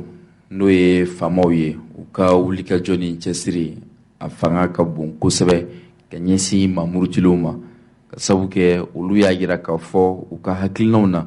min ye jamanakɔnɔdenw ale ni u bolokɔnɔfɛnw ye olu na u seko bɛɛ lajɛlen kɛ walasa ka se ka kisi. N'i ye baara ninnu ta k'u lajɛ a bɛ bila minɛ min kɔnɔ bi o de ye malikura minɛ ye ka sabu kɛ min ye kɛlɛkɛcɛw fanga bɛ minnu bolo bi u ye u seko n'u damayira kɛ kɛlɛkɛminɛnkow la ale ni kɛlɛkɛcɛw yɛrɛ u bɛ se ka baara kɛ hakilisigi ni basigi la cogoya minnu na o waleyaw ka se ka lasabati. O de kɛra sababu ye kɛlɛkɛcɛw n'o ye duguma kɛlɛkɛcɛw ye olu ka ɲɛmaaba n'o ye état major général ye u y'a yira k'a fɔ wulikajɔ ni cɛsiri minnu bɛ ka kɛ olu fɛ bi a kɛra sababu ye ka se ka dadigi kɛ maa murutilen caman na fo ka se u ka daga yɔrɔw ma. Kɛlɛkɛcɛw ka bolofara min bɛ yen n'o ye opération Maliko ani opération kɛlɛtigi ye. N'i ye koɲaw ta k'u lajɛ kabini février kalo tile 16 san 2022 tani ka segiw barika bonyalen don ni jɛkulu maaw fɛ an ka jamana cɛmancɛ marabolo ka taa kɔgɔdugu yanfan fo ka se worodugu yanfan fɛ. Baara daminɛw la jɛkulu min bɛ n'a bɛ wele ko unité légère de reconnaissance et d'intervention minnu bɛ sɛgɛsɛgɛli kɛ ka ko ɲini k'u ɲɛdɔn ka tila ka wuli joona joona ka taa ko nɔfɛ. Olu ka wulikajɔ ni cɛsiri la Ndeliman ale ni Menaka marabolo kɔnɔna la février kalo tile 18 san 2022 u sera ka dadigi kɛ maa murutilen caman la ka tila ka boloda maa caman fana kan. O wulikajɔ ni cɛsiriw senfɛ adamadenw n'u bolokɔnɔfɛn minnu tun bɛ yen ka se Tesiti marabolo ma olu bɛɛ lajɛlen kɔni la kisi la. Wulikajɔ ni cɛsiri senfɛ opération Maliko Tombouctou marabolo kɔnɔna la tora sɛgɛsɛgɛliw la min kɛra sababu ye maa murutilen maa 8 ɲɔgɔn bɔɲɔgɔnko minnu kun ɲininen don kosɛbɛ finitigilakaw fɛ u sera ka boloda olu kan. Maa 2 tun bɛ olu la minnu ye maa kodɔnnenbaw ye. Maa 1 fana tun bɛ olu la minnu ka baara fana ye ka tasuma da don kɛlɛ yɛrɛ kɔrɔda la bolodara nin maa bɛɛ lajɛlen kan. Wulikajɔ ni cɛsiriw senfɛ hali bi Tombouctou marabolo kɔnɔna la finitigilaka 2 n'o bɛ tali kɛ Mali polisiw la olu bɔnɛnen u ni na. Kalo tile 21 san 2022 cɛsiri ni wulikajɔ dɔ farala ka finitigilakaw yɔrɔ u sera ka u jija ka se ka maa dɔw sɔrɔ ka minɛ minnu nɔ tun bɛ nin waleya in na. Min dara o waleyaw fana kan o de ye maa murutilenw. U bɛ fɛɛrɛ ni hakilina minnu kɛ ka se ka mugu pɛrɛntaw k'u labɛn k'u don dugukolo duguma. Mugu pɛrɛnta ninnu bɛ dilan ni fɛn minnu ye u sera ka o caman minɛ u la Tombouctou marabolo kɔnɔna la. Segu Mopti ka se Bajangara ma wulikajɔ ni cɛsiri min kɛra an ka finitigilakaw fɛ a yirala k'a fɔ maa murutilenw ka daga 15 ɲɔgɔn bɔɲɔgɔnko ta mɛnɛna u bɛɛ lajɛlen na an ka finitigilakaw fɛ. Maa murutilen maa 19 olu bɛɛ lajɛlen kɔni bɔnɛna u ni na. A la fana maa 1 bɛ yen min tun ye maa lakodɔnnenba ye. Wulikajɔ ni cɛsiri dɔ kɛra o yɛrɛ fɛ uti kalo la san 2020 Sokura n'o bɛ Mopti marabolo fɛ a kɛra sababu ye ka dadigi kɛ maa caman na. Maa min kɛra o sababu ye finitigilakaw u ka wulikajɔ ni cɛsiri sera ka dadigi kɛ ale fana na. Maa 15 ɲɔgɔn bɔɲɔgɔnko siga kɛra minnu na wele bilala olu fana ma k'olu ɲininka u dalakaw na. Maa 2 ɲɔgɔn bɔɲɔgɔnko fana wele bilala olu ma olu kɔni tun ye Mauritanie jamana kɔnɔdenw ye. U tilala ka se k'olu di Mauritanie yɛrɛ lasigiso maaw ma. Moto 34 ɲɔgɔn bɔɲɔgɔnko olu sera ka sɔrɔ ka minɛ. Moto 15 fana wulikajɔ ni cɛsiriw senfɛ olu bɛɛ lajɛlen kɔni tiɲɛna minnu tun bɛ maa murutilenw ka bolo kan. Telefɔni o 37 ɲɔgɔn bɔɲɔgɔnko min ye batiri ye batiri 3 ɲɔgɔn bɔɲɔgɔnko fana sɔrɔla ka minɛ. Batiri min bɛ kɛ sababu ye ka mugu pɛrɛntaw labɛn. Ale ni mugu pɛrɛnta labɛn minɛn 8 ɲɔgɔn bɔɲɔgɔnko fana sera ka tiɲɛ an ka finitigilakaw ka jija ni cɛsiri fɛ. Ni kunnafoniya ninnu bɛɛ lajɛlen sɔrɔla ka fara ɲɔgɔn kan an ka finitigilakaw u kɛlen don ka wuli k'u jɔ cogoya min na bi ka da o waleya ninnu fana kan. Min ye maa dɔ ye ale ka baara kun bɛnnen don ka se ka finitigilakaw fana ka taa cogoya an'u ka don cogoya an'u ka fɛsɛfɛsɛli cogoya lajɛ k'o lakɔrɔsi k'o di juguw ma. O waleyaw tun bɛ ka kɛ yɔrɔ min na o de ye Marakala ale ni ɲɔgɔn cɛ ani Marikala ni Masina ni ɲɔgɔn cɛ. O maa kofɔlen ale ka ŋaniya juguyaw senfɛ an ka finitigilakaw ye wulikajɔ ni cɛsiri kɛ u sera ka bolo da ale fana kan. Wulikajɔ ni cɛsiri senfɛ an ka finitigilakaw ka baaraw la n'an sera an ka jamana worodugu yanfan fɛ i n'a fɔ Buguni a yirala k'a fɔ an ka finitigilakaw ka cɛsiri ni jija senfɛ maa murutilenw ka dagayɔrɔ dɔ tun bɛ kungo kɔnɔna dɔ la min bɛ wele ko Tela ni o bɛ Kiɲan yɛrɛ marabolo fɛ. Dadigi sera ka kɛ o yɔrɔ kofɔlen na maa 3 ɲɔgɔn bɔɲɔgɔnko maa murutilenw na olu bɔnɛna u ni na. Marifa n'o ye pistolet marifa surunin o den 2 sɔrɔla ka minɛ ale ni marifa kisɛ a bɛ don foroko min kɔnɔ o den 4 ɲɔgɔn bɔɲɔgɔnko. Minɛn minnu bɛ kɛ sababu ye ka mugu pɛrɛnta dilan o camanba o sɔrɔla ka minɛ finitigilakaw fɛ. Wulikajɔ ni cɛsiriw senfɛ o Selenkɔ Nara marabolo kɔnɔna la kunnafoniya caman fana sɔrɔla yen o kɛra sababu ye marifa 3 ɲɔgɔn bɔɲɔgɔnko ale ni marifa kisɛw olu caman sɔrɔla ka minɛ ka se telefɔni 7 ɲɔgɔn bɔɲɔgɔnko ma. Siga kun kɛra maa 32 la olu welela k'u ɲininka u dalakan na ka tila ka u labila. ni wulikajɔ ni cɛsiriw senfɛ fana mamurutilen dɔw kun bɛ yen minnu kun bɛ jaga minɛ jagoya la jamana kɔnɔdenw na o kɛra sababu ye balo tɔni 25 ɲɔgɔn bɔɲɔgɔnko o sera ka sɔrɔ ka minɛ marabolo la Mopti ale ni Segu finitigilakaw ka jija ni cɛsiri senfɛ u ka ɲɛmaaba n'o ye état major général ye a ko ni hakilina ninnu bɛ bila minɛ minnu kɔrɔ dɔwɛrɛ tɛ jamana kɔnɔdenw ani u bolokɔnɔfɛnw ka se ka lakisi wa olu b'a jigiya k'a fɔ jamana kɔnɔdenw na kunnafoniya sanuman ta ka di olu ma min bɛ kɛ sababu ye ka se ka finitigilakaw ka baara nɔgɔya u bolo o kɛra sababu ye wele bilara jamana kɔnɔden bɛɛ lajɛlen ma sigidaw la cakɛyɔrɔ la n'i ye maa ye i sigara maa min na i ka kunnafoni n'i ye maa ye i sigara maa min na i ka finitigilakaw ladɔnniya joona joona o bɛ kɛ sababu ye ka baara nɔgɔya olu bolo ka sababu kɛ olu ka laɲini tɛ dɔwɛrɛ ye jamana kɔnɔdenw ani u bolokɔnɔfɛnw olu bɛɛ lajɛlen ka se ka lakana an balimaw an ka jamana kɔnɔna la jɛkulu dɔ bɛ yen jɛkuluba do fana minnu ka baara bɛɛlen don farafinna yɛrɛ fantan naani bɛɛ lajɛlen ka se ka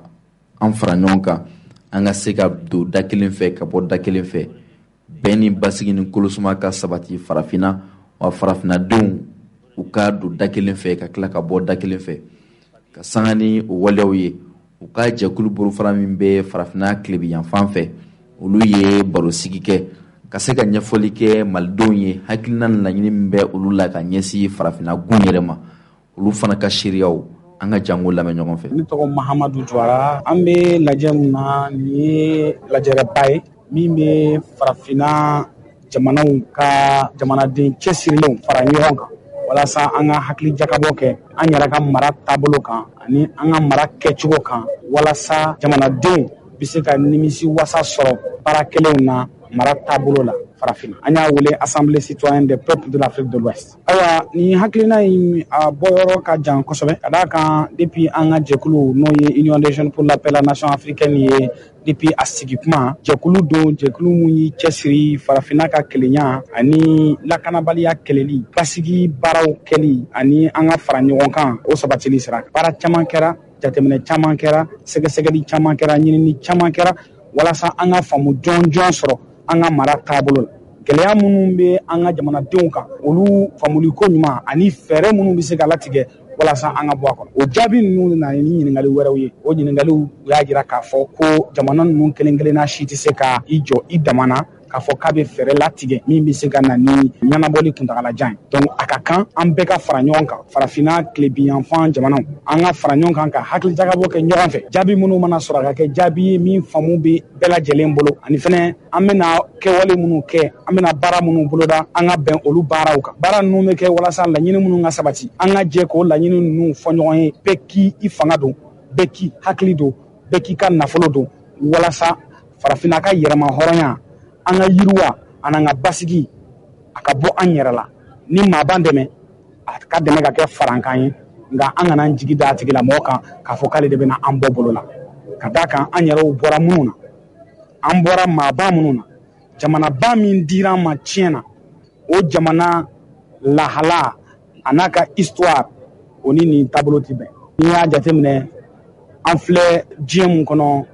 yanni jamanaba minnu bɛ yen bi olu yɛrɛ ka sigi a y'a sɔrɔ anw ka jamana tun bɛ yen an ka jamana de tun ka bon nafolo min tun b'an ka jamana bolo o tun tɛ jamana wɛrɛ bolo diɲɛ kɔnɔ yecogo min tun b'an ka jamana na o tun tɛ jamana wɛrɛ bolo diɲɛ kɔnɔ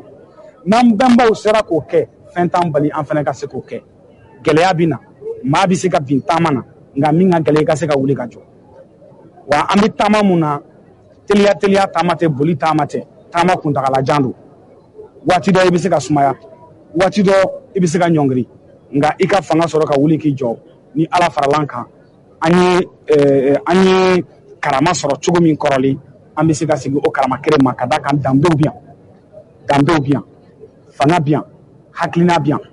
min ka gɛlɛn o ye fara ɲɔgɔn kan ye n'an farala ɲɔgɔn kan k'an hakili jagabɔ ɲɔgɔn fɛ an ka jamana bɛ se ka taa ɲɛ n'i y'an ka jamana mali kelen tɛ dɛ n'i ye empire n'i ye empire di Ghana ta a bɛ tali kɛ an dafɛ jamana ninnu bɛɛ la n'i ye Manden ta a bɛ tali kɛ an dafɛ jamana ninnu bɛɛ la n'i ye empire Sɔngoyi ta a bɛ taa fo Nigéria kɔfɛ donc an ka jamana o tɛ Mali dɔrɔn ye an ka jamana ye farafinna de n'an farala ɲɔgɔn kan fanga min banna maa si tɛ se ka na jɔ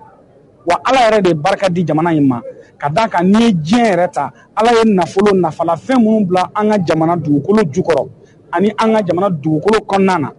o jamana ka dɔgɔ diɲɛ kɔnɔ o dira min ma donc o barika ani o chance min b'an bolo an kan k'an jija k'a labaara ni waati caman kɔnɔna na an y'an bolo jan tellement k'an y'an yɛrɛ an bolo dege janni ɲuman na walasa ka se ka minɛni kɛ bien finalement bolo dɛsɛn bɛ ka baara kɛ walasa ka sɔrɔ la yiriwa an bɛ fɛ ka bolo bɔ janni k'a ɲɛsin baara ma walasa an bɛ se ka nafolo sɔrɔ ka yiriwa sabati an k'an ka yɛrɛma hɔrɔnya sɔrɔ diɲɛ kɔnɔ jamana tɔw cɛla an ka se k'an kun bɔ baara caman bolodalen don nka n y'a fɔ cogo min nin ye hakilijakabɔ kɛnɛ ye nin ye miiriya kɛnɛ ye nin ye hakilila baara kɛnɛ ye walasa n'an bɛ bɔ yan waati min a k'a sɔrɔ an bɛɛ lajɛlen sɔnnen don k'a fɔ anw ka jamanaw bɛ nin lahala de kɔnɔna na gɛlɛya minnu b'an bolo nin gɛlɛya sugu de don wa an bɛ yɔrɔ min an bɛ laɲini dɔ nɔfɛ laɲini ye nin ye an jɛnnen don k'a fɔ ko nin de y'an ka laɲini ye pour que an ka se ka laɲini in sɔrɔ fɛɛrɛ jumɛnw de kan ka tigɛ walasa an ka se ka laɲini ninnu sabati an b'o fɛɛrɛw fɔ ɲɔgɔn ye o fɛɛrɛw labaarali sira kan jɔn ni jɔn kan ka mun ni mun kɛ an k'an jija ka baara kɛ o sira kan bɛɛ ka jɛ k'i ka fanga fara ɲɔgɔn kan walasa o ka se ka sabati donc a bɛ tali kɛ mara kunkanko kan a bɛ tali kɛ démocratie kunkanko kan a bɛ tali kɛ ɲɛnamaya kunkanko kan a bɛ tali kɛ lakanako kunkanko kan a bɛ tali kɛ sini ɲɛsigi baaraw sira kan walasa an yɛrɛw ka fɛɛrɛw ka kɛ sababu ye k'an yɛrɛw kungo ɲɛnabɔ. arajo ɲɛtaga ye o n'aw ma na ko n'aw ma na ɲɛta jama ko don n'aw ma na. An balimaw jɛkulu dɔ bɛ an ka jamana kɔnɔ n'a bɛ wulikajɔ bila sen kan fana ka ɲɛsin basigi ani ɲɛta sabatili ma Mali dugukolo sanfɛ olu ka wulikajɔ ni cɛsiriw la fana u ye kalan dɔ kɛ sanfɛ kalanden dɔw kun ka se ka ɲɛfɔli kɛ u ye ɲɛta sabatili ma an ka sigidaw la ka sababu kɛ an bɛ don min na i n'a fɔ bi u ko waati sera ten sa maliden bɛɛ lajɛlen ka se ka wuli k'i jɔ bɛɛ sen ka ye faso jɔ baaraw la waleyaw ni k'u ka sabati maa minnu bɛ yen n'olu ye lakɔlidenw ye minnu bɛ kalan na a ka kan ɲɛfɔli ka kɛ olu ye fɛɛrɛ ni hakilinaw na minnu bɛ kɛ sababu ye ka se ka jamana lataa ɲɛ a seerew fana la an ye kumakan dɔw sɔrɔ an ka jango fana lamɛn ɲɔgɔn fɛ. Kalan min bɛ ka kɛ ekɔlidenw kun sisan a bɛ boli jamanadenw ka hakɛ mais ni tiɲɛni nana don jamana kɔnɔ i n'a fɔ ji cayara ka tiɲɛni don mɔgɔ dɔw kun ou bien kɛlɛ dɔ de kɛra ka na ni balawu ye donc sariya dɔ de bɛ sigilen bɛ jamanaw kɔnɔ min tɛ Mali dɔrɔn tɛ a bɛ na sika daminɛ ONU ka na Union africaine donc sariya senba kumaba dɔ de sigilen don min b'a fɔ k'a fɔ ko ni o kasara nana donc jamanadenw ka hakɛ ye min ye donc o ka kɛ Mali bɛ situation min na bi an tɛ se k'a fɔ ko kasara bɛ jamana kan nka gɛlɛya kɔni bɛ jamana kan donc a gɛlɛya sugu ka ca o kɔnɔna na droit humanitaire ka se ka kalan denmisɛnninw k'a don a jɔsen minnu ye b'u permettre en tant que citoyen k'u jɔyɔrɔ don k'u jɔyɔrɔ fa ani u yɛrɛ ka sariya min ye u ka se ka o bato welekan min bɛ o de ka ɲɛsin ekɔlidenw ani mɔgɔkɔrɔbaw fana bɛɛ ka don k'a fɔ ko ni kasara nana jamana kɔnɔ droit b'an bolo sariya b'a ɲini an fɛ fana an ka ko dɔw kɛ min bɛ se ka kɛ sababu ye ka se an ka sariyaw ma nécessaire que bɛɛ ka wuli k'i jɔ pour que jamana ka se ka bɔ nɔgɔ la jamana ka se ka tanga gɛlɛya dɔw na arajo ɲɛtaga ye o n'aw ma na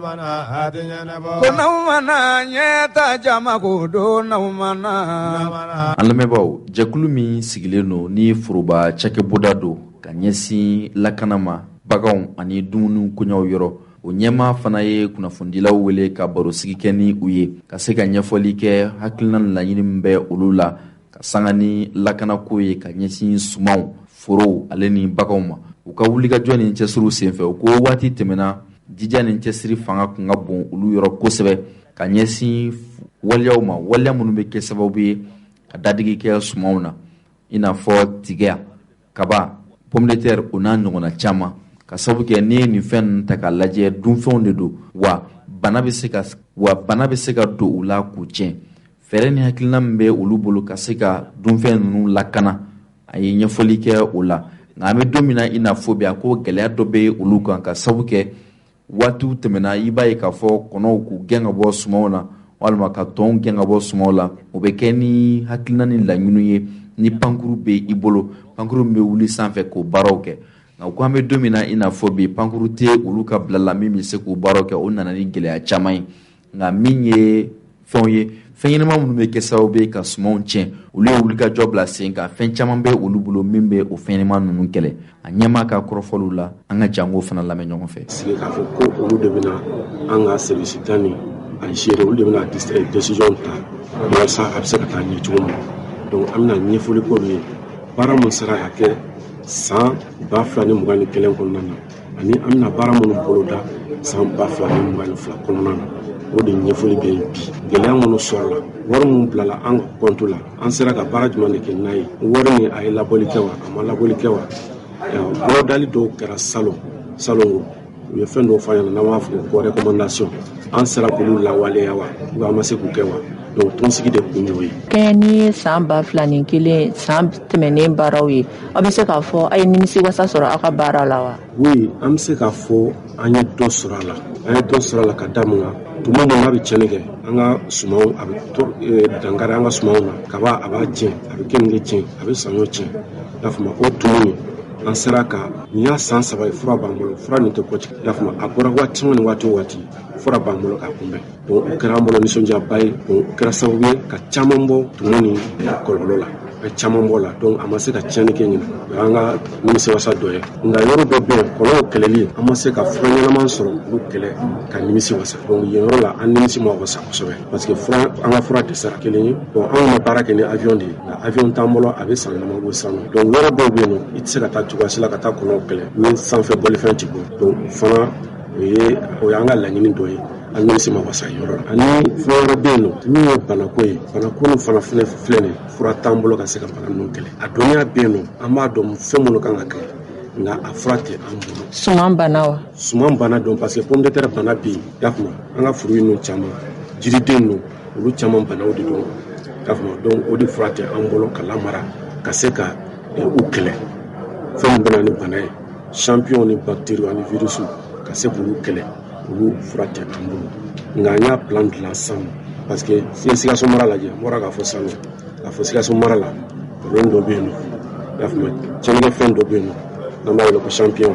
i y'a faamu o donna an ka pomme de terre la yɔrɔ caman na a bɛ ka pomme de terre tiɲɛ donc an y'o plan dilan an y'o fɛɛrɛ dilan k'a lase gouvernement ma ka se k'an dɛmɛ an ka se ka fura san pour que an bɛ se k'a kɛlɛ cogo min na k'a si laturu pewu a zone kɔnɔna na parce que bana cɛjuguba de don n'a donna yɔrɔ min na a yɛlɛma ka teli i y'a faamu bi i b'a sɔrɔ a bɛ yan nɔ sini i bɛ t'a sɔrɔ a bɛ kati sini wɛrɛ i bɛ t'a sɔrɔ a bɛ nɛgɛ la o kɔfɛ i bɛ t'a sɔrɔ a bɛ jita i y'a faamu donc o bana nin an bɛ fɛ ka o kɛlɛ joona gouvernement y'an dɛmɛ o na an bɛ se k'o kɛlɛ joona. arajo ɲɛtaga yo n'aw ma na ko n'aw ma na ɲɛta jama ko don n'aw ma na. an balimaw an ka jamana kɔnɔna kibaruyaw la jamacɛ fanga denfa ale ye wulikajɔ bila sen kan ka na an ka jamana kɔnɔ a nakun tun ye min ye o tɛ dɔwɛrɛ ye jamacɛ fanga in a ta cogoya ale ni a janya ka se kalafili koɲɛw ma colonel Asimi Goita ka se docteur Sugal Kokala Mayiga u ka se ka fɛn fɔ ale ye a bɛ se ka min faamuya ale ni gɛrɛndɛ min b'an ka jamana kan hakilina minnu kan ka ta min bɛ kɛ sababu ye ka se ka gɛrɛndɛ bɔ Mali jamana kan u ka se ka hakili falen-falen kɛ o kow la o wulikajɔ ni cɛsiriw kɔni sen fɛ a kɔni bisimilala jamana ɲɛmaa fɛ ka hakili falen-falenw kɛ a kɛnɛ kan wulikajɔ ni cɛsiriw bɛɛ lajɛlen tɛmɛlen kɔfɛ Ibrahim Jawara ye dantigɛli kɛ ka sanga ni Goodluck Jonathan nali an ka jamana kɔnɔ ale ka sariyaw an ka jango lamɛn ɲɔgɔn fɛ. Considère ka explication ba anw ma situation bɛ cogo min donc an y'a f'u ɲɛna corps diplomatique y'a f'u ɲɛna ko bon Mali bɛ yɔrɔ min sisan embargo bɛ ka vraiment an sɛgɛn a bɛ ka maliyɛnw sɛgɛn maliyɛn denw sɛgɛn donc il faut que k'u jija ka solution dɔ sɔrɔ walasa an ka bɔ nin embargo kɔnɔ parce que embargo man ɲi jamana si ma je crois que o ni autorité min mɔgɔ mina ɲɔgɔn ye wulada na Mali autorité fana bɛ yan ka Mali maliyɛnw de défend Mali intérêt de défend CEDEAO fana bɛ yan ka Mali de défend Mali intérêt de défend donc an bolo u bɛ bɛn parce que n'u bɛɛ bɛ kuntɛnna kelen na u bɛɛ bɛ ka intérêt kelen min défend o ye Mali ni maliyɛnw ye donc il y a pas de raison foyi tɛ yen k'a fɔ ko tɛna bɛn ka sigi ka fɔ ka bɛn a la parce que fan fila bɛɛ bɛ Mali intérêt nɔfɛ fan fila b'a fɛ ka maliyɛnw ka intérêt nɔfɛ u bɛɛ bɛ baara kelen min na je crois que n'an ka sɔrɔ u bɛ bɛn. An bɛɛ b'a dɔn cɛmancɛ fanga janya o de nana ni kɔlɔlɔ ninnu caman ye yala o kuma bɛ sen na o. Bon u nana o kuma sen na cɛmancɛ fanga bɛlɛ o kuma de bɛ sen na o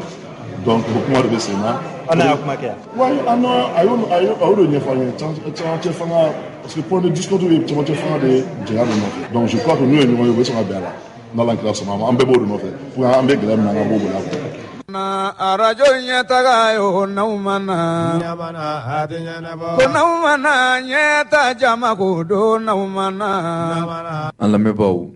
an ka jamana ɲɛmaa Colonel Assimi Goïta don min na a y'i kalenki siyɛn a y'a fɔ jamana kɔnɔdenw ɲɛnɛ ani diɲɛmaa ɲɛnɛ ale ka sara n'i ye a sigi sigiyɔrɔma 3 sigiyɔrɔma 2 bɛ yen ale y'o bila maaw ka bolo kan maa minnu bɛ degun kɔnɔ o maa ninnu olu caman bɛ yen minnu ye tabarikala fɔ ka sanga ni Colonel Assimi Goïta ka nin waleya ɲumanw ye. Baaraw daminɛna Jibondo senw na Katikaw yɛrɛ fɛ yen Jibondo a kɛra ka yɔrɔ bɛɛ fa ka sabu kɛ hali tɛmɛtɔlama i bɛ se ka i jɔ dɔrɔn ka ji min bɔlɔn kɔnɔ. O waleyaw la sabatira fana an ka jamana marabolo caman na min nana da o waleyaw kan o de ye sumanw n'o ye dunfɛnw ye balo ani dɛmɛ nasuguya wɛrɛw i n'a fɔ nafolo suguyaw ka ca. Jamana ɲɛmaa a y'a jɛnsɛn jamana kɔnɔ ka taa fo Kidali fo Menaka marabolo kɔnɔna la n'i ye wulikajɔ ni cɛsiri ta ka sanga ni waleyaw ye. An ka jamana faba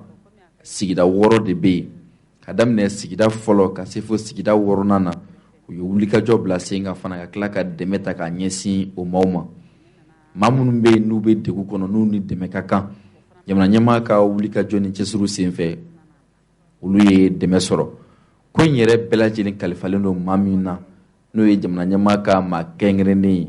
o ye Colonel Bajalo Ture ye. Ale ka wulikajɔ ni cɛsiriw a sera an ka jamana faaba fana kɔnɔ min ye balo ye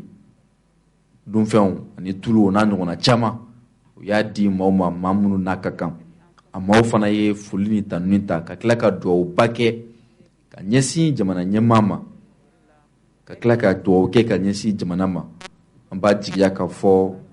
duwawu minnu kɛra masa in na o duwawu minɛ an ye ka se ka an ka jamana labasigi ka se ka dusukun k'u magaya ɲɔgɔn ye ka dusukun gɛya ɲɔgɔn ye k'an kanu don ɲɔgɔn na k'an hinɛ don ɲɔgɔn na. Wulikajɔ ni cɛsiriw kɛra an fɛ an ye min sɔrɔ jamana ɲɛmaa ka ɲumanya waleyaw la o siraw o filɛ nin ye. Jala ne tun ala ka jala ye ni dɛmɛ ye ni bɛ don ne min cɛ ne wuri cari b'a dɔn k'a dɔn k'aw ye lujuratɔ k'aw sɔn an tɛ foyi sɔrɔ barikada tɛ an bɛ foli jamana ala ka bɔ dingɛ kɔnɔ ala ka bɔ dingɛ kɔnɔ ala ka laɲiniw sabati ni sago jugu sa ala ka k'an sago ye ala ka k'an yɛrɛ sago ye président an b'a fɔ k'a waleɲuman ka suma k'a koyita. Mɔgɔ minnu bɛ yan bi ko kana fɛn d'u ma min bɛ don la tɛmɛ u kan ne hakili la ni min ye nin ye a man ca an ka nin ɲɔgɔn disɔ ye ka ɲɔ di ka malo di ka sukaro di ka tulu bidɔn di fɔ président ye k'a ye fɛn di an ma min b'a nafa k'ala ka fɛn d'a ma min b'a nafa ala ka fɛn d'a ma min b'a nafa fanga de b'a bolo fanga min b'a bolo k'ala k'a n'a jidi ka ni si jidi ka ni kɛnɛya jidi ka ni labankoɲuman jidi. Musara ma ala ka hɛrɛ k'an ye ala ka bariko don a la ala k'an ta faga don a la ala ka hɛrɛ k'aw ye musara ma ne k'aw kɛnɛya ala ka sababu ɲuman d'a ma ala ka bato minɛ. An kɔntannen don a ɲagarilen don Assimi Goïta n'a ka jama ala ka hɛrɛ k'u ye ala k'u sɔn b'a ka ala ye ala ka n'u to janfa la ala ka n'u to namara la ala ka juguw la malo ala ka juguw la kɔri. Min sɔrɔ bi ale sababu la an b'a fɔ ka barikada alisa a hakili b'a la alisa a ka hakili to an fana la a ka ɲɔgɔn ɲigi amina diɲɛ fara la haraka an tɛ ɲinɛ fɔ bi an tɛ ɲinɛ fɔ sini a ka gouvernement an fana tɛ ɲinɛ fɔ bi an tɛ ɲinɛ fɔ sini yan ko gɛlɛya kɔnɔ dɛ an b'u fɔ k'u barikada an b'a ka tradition de fɔ n'o bɛ kɛ sa dɔrɔn an bɛ sa ye an t'a bila dɛ an tɛ a bila maa si ɲɛ diɲɛlatigɛ kɔnɔ an b'a fɛ an ni ba dara yamɛ a n'a ka gouvernement an b'u bɛɛ lajɛlen fo ni cɛ ni baara. An bɛ kɛnɛ min kan bi an bɛ layidu time kɛnɛ de kan an hakili b'a la président de la transition le colonel Assimi Goïta kɛlen ka fanga ta ko wari min bɛ di ale ma ko fond de souveraineté sara tɛ dɛ a wari in bilalen bɛ yen de a bɛ di président ma min mana ja a b'a k'a la ko ale ka o wari ale b'a kilan 3 ye ka jɛ 2 kɔ k'o bila ka fantanw jigitugu o jigitugu sira la balo b'a la jiw b'a la dɛmɛ cogoya caman wɛrɛ b'a la bi an bɛ balo di kɛnɛ min kan Koromu karila novembre kalo la Gawo mara la a yera k'a fɔ région 20 de bɛ Mali la ne Bamakɔ district farala kan région 20 bɛɛ kɔnɔ cercle bɛ yen cercle ninnu kɔnɔ ko ka mɔgɔ 100 sugandi a bɛɛ la dɛsɛbagatɔw comme développement social mɔgɔw y'a fɔ cogoya min na k'a lajɛ ka dɛmɛ k'u ye kiti ninnu sɔrɔla ten ne malo ni ɲɔ ni tulu ani sugaro mana arajo ɲɛtaga yo n'aw mana ko n'aw mana ɲɛta jama ko don n'aw mana an balimaw an ka jamana ale ni Burkina Faso jamana bɛɛ ni basigi ni kolosuma bɛ se ka sabati cogoya min na jɛkulu dɔ bɛ yen min ye wulikajɔ ni cɛsiriba kɛ bɛɛ ni basigi ni kolosuma sabatili la Mali kɔnɔ n'a bɛ wele ko IMIRAP ale ni Interpeace olu ka wulikajɔ ni cɛsiri senfɛ a yirala k'a fɔ min ye Mali ale ni Burkina Faso bɛ dancɛ bɔ yɔrɔ min na janvier kalo san 2020 ka se février kalo san 2022 ma jɛkulu maaw o n'u dɛmɛba jɛkulu n'o ye Fondation Patrip ye olu ye wulikajɔ bila sen kan ka se ka kumaɲɔgɔnya la sabati Mali ale ni Burkina bɛ dancɛ bɔ yɔrɔ minnu na ni gɛlɛya bɛ a marabolo denw ni ɲɔgɔn cɛ n'i ye ni wulikajɔ ta k'a lajɛ Burkina Faso ale ni Sikaso n'o ye an ka jamana maraboloba dɔ ye Worodugu yanfan fɛ n'o bɛ tali kɛ Danderiso ani Fɛnkolo la n'olu bɛ Sikaso marabolo fɛ Sindo ani Koloko n'o bɛ Haut Bassin fɛ o ye Burkina Faso jamana ye ka se ka kumaɲɔgɔnya bila ni marabolo denw ni ɲɔgɔn cɛ u ka se ka ɲɔgɔn faamuya ka sabu kɛ furugufurugu bɛ u ni ɲɔgɔn cɛ ka sanga ni yɔrɔ yɛrɛ tilani ye k'a fɔ yan ye Mali dan ye yan ye Burkina dan ye sani danga sigi ko la maa minnu kun sigilen bɛ ɲɔgɔn fɛ ni yɔrɔ kɔfɔlen in na u tun bɛ adamadenya kɛ ɲɔgɔn fɛ u tun bɛ mɔni kɛ ɲɔgɔn fɛ u tun bɛ baganmara kɛ ɲɔgɔn fɛ u tun bɛ sɛnɛ kɛ ɲɔgɔn fɛ ka sabu kɛ jamana 2 dankun n'i y'a ta k'a lajɛ jamana dɔ in ale ka maaw bɛ se ka bagan gɛn ka don jamana dɔ in kɔnɔ dɔ in fana ka maaw bɛ bagan gɛn ka don jamana dɔ in kɔnɔ jamana dɔ in ka maaw bɛ na si tɔmɔ ni jamana dɔ in kɔnɔ dɔ in fana bɛ taa si tɔmɔ jamana dɔ in kɔnɔ a bɛ kɛ komi Mali dugu laban ale ni Burkina dugu laban a denw bɛ baara kɛ ɲɔgɔn fɛ nka dancɛ nana sigi ko la yɔrɔ min na o de kɛra sababu ye ka na ni gɛlɛya ye jɛkulu in kɔni ye wulikajɔ bila sen kan ka kumaɲɔgɔnya la sabati ni jamanadenw ni ɲɔgɔn cɛ jamana 2 denw a kɛra sababu ye ka se ka ɲɔgɔn faamuya la sabati u ka u baaraw la baaraw kɛlen kɔ ka ban jaabi minnu sɔrɔla u la u y'o di an ka minisiriso ma minisiriso min ka baara bɛɛlen don mara cɛbɔli ani ɲɛtaa sabatili koɲɛw ma a kɛnɛ kan an ye seereya minnu sɔrɔ a la an ka jango lamɛn ɲɔgɔn fɛ. Bon Kulubali ne ye administration territoriale ministre ka baarakɛ ɲɔgɔn dɔ ye sɔgɔmada in la jase baara minnu kɛra Institut malien de recherche action pour la paix ni o ye jɛkulu ye minnu sigilen don ka bɛn ani kɛlɛya sinsin olu ye baara dɔ kɛ an ka jamana ni Burkina dancɛ la o population minnu bɛ an dancɛ la donc u ye baara dɔ kɛ walasa ka bɛn ni kɛlɛya o sinsin jamana 2 ni ɲɔgɔn cɛ donc o baara ninnu o jaabi o de nana yira an na sɔgɔmada in na nafaba de bɛ baara in na n'i y'a mɛn ko yiriwa ko bɛn ni kɛlɛya ka sabati ni bɛn ni kɛlɛya sabatira fɛn caman bɛ se ka kɛ o kɔnɔ baara minnu bolodalen don o ye de ka bɛn ani kɛlɛya k'o sabati an ka dancɛ population ninnu bɛ jamana 2 dancɛ la olu ka bɛn n'i ko an ka sigi i ko an ka mankan fana kɛ i ko an ka kɛlɛ aw yɛrɛ y'a ye u ye film min yira an na degun caman bɛ fo ɲɔgɔnna ko caman bɛ population ninnu ni ɲɔgɔn cɛ koroko mankan bɛ yen mɔni ko mankan bɛ yen yiriden tɔmɔ ko mankan bɛ yen ni mɔgɔw sɔrɔla minnu bɛ mɔgɔw lasigi ka kuma fɛɛrɛw ka tigɛ walasa u bɛ se ka bɛn sigi kɔnɔ ne hakili la o ye baara ɲuman ye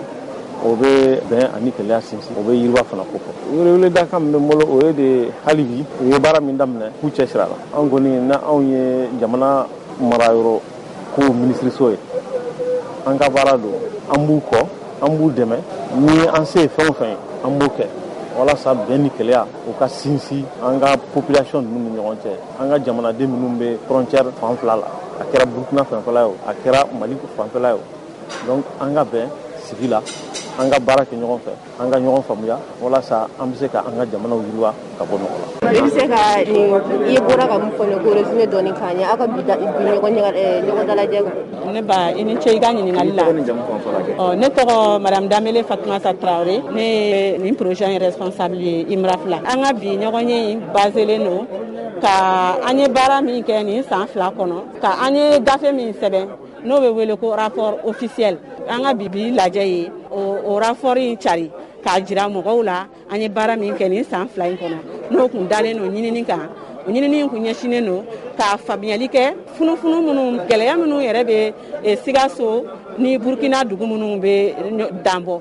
n'o ye Bɛzanso Nampaso Kɔni Dandaraso commune na ani Fɛnkolo commune na Misidugu Kulukan Hɛrɛma kɔnɔ olu ni Burkina dugu minnu bɛ danbɔ n'o région bɛ wele o bassin o an ye faamuyali min sɔrɔ gɛlɛya minnu b'olu ni ɲɔgɔn cɛ sigiɲɔgɔnya la min dɛnnen don an ka dugukolo nafasɔrɔ siraw la an ye gafe min sɛbɛn o kan an ka bi lancement kun ye ka o de jira diɲɛmɔgɔ la k'a fɔ an ye nin jaabi de sɔrɔ an ka o san 2 baara kɔnɔ an ka nin baara in na anw ni an ka dɛmɛbagajɛkulu dɔ bɛ yan nɔ ko Interpisi o an n'o de jɛra ka baara in kɛ ɲɔgɔn fɛ komi n y'a fɔ cogo min na baara in bolila Mali ni Burkina de kan donc an n'olu de jɛra ka baara in kɛ ɲɔgɔn fɛ jukɔrɔma dondonbaga Musaka Koyanfan o ye fondation Patripi voilà ale ye fondation allemande ye min ka baara ɲɛsinnen bɛ kɛrɛnkɛrɛnnenya la fɛn jɔtaw ma an kɔni yanni n ka so ma an ka nin ɲinini san 2 baara in kɔnɔ an y'a ye k'a fɔ funufunu min bɛ mɔgɔw ni ɲɔgɔn cɛ a caman dɛnnen don ɲɔgɔn faamuyabaliya kan sigikafɔba min tɛ mɔgɔw ni ɲɔgɔn cɛ ou bien sigikafɔba min dɛsɛra mɔgɔw ni ɲɔgɔn cɛ wagati kunkurunnin na o de kɛra sababuya ye ka nin funufunu ninnu bila sen kan o sigikafɔ in dɛ anw ka jate la o de ani population yɛrɛ parce que an ye sera mɔgɔ minnu ma k'u ɲininka olu ye min fɔ an ye ko sigikafɔ in dɛ ko ka ba don sigikafɔ in de la sigikafɔ in don dugu ninnu ni ɲɔgɔn cɛ minnu bɛ frontière la o bɛ kɛ sababuya ye bɛn ni kelenya bɛ sabati ko sigikafɔ ka don fɛnɛ hali an ka famanamɔgɔw n'an bɛ minnu wele ko autorités k'olu fɛnɛ sigikafɔ ka to ka don olu ni ɲɔgɔn cɛ parce que an ka ɲinini kɔnɔna la a yira an na k'a fɔ kɛnɛ foyi tɛ yen Mali ni Burkina ni ɲɔgɔn cɛ k'a fɔ k'i bɛ se k'i bolo sinsin min kan k'a fɔ ko ni gɛlɛya nana ko nin kɛnɛ in bɛ se ka k'a furakɛyɔrɔ ye donc ko sigikafɔ ka don dugu mɔgɔw ni ɲɔgɔn cɛ frontière la en même temps sigikafɔ ka don an ka ɲɛmɔgɔw fana ni ɲɔgɔn cɛ sigida la o ye jaabi dɔ ye min bɔra an ka ɲinini in kɔnɔ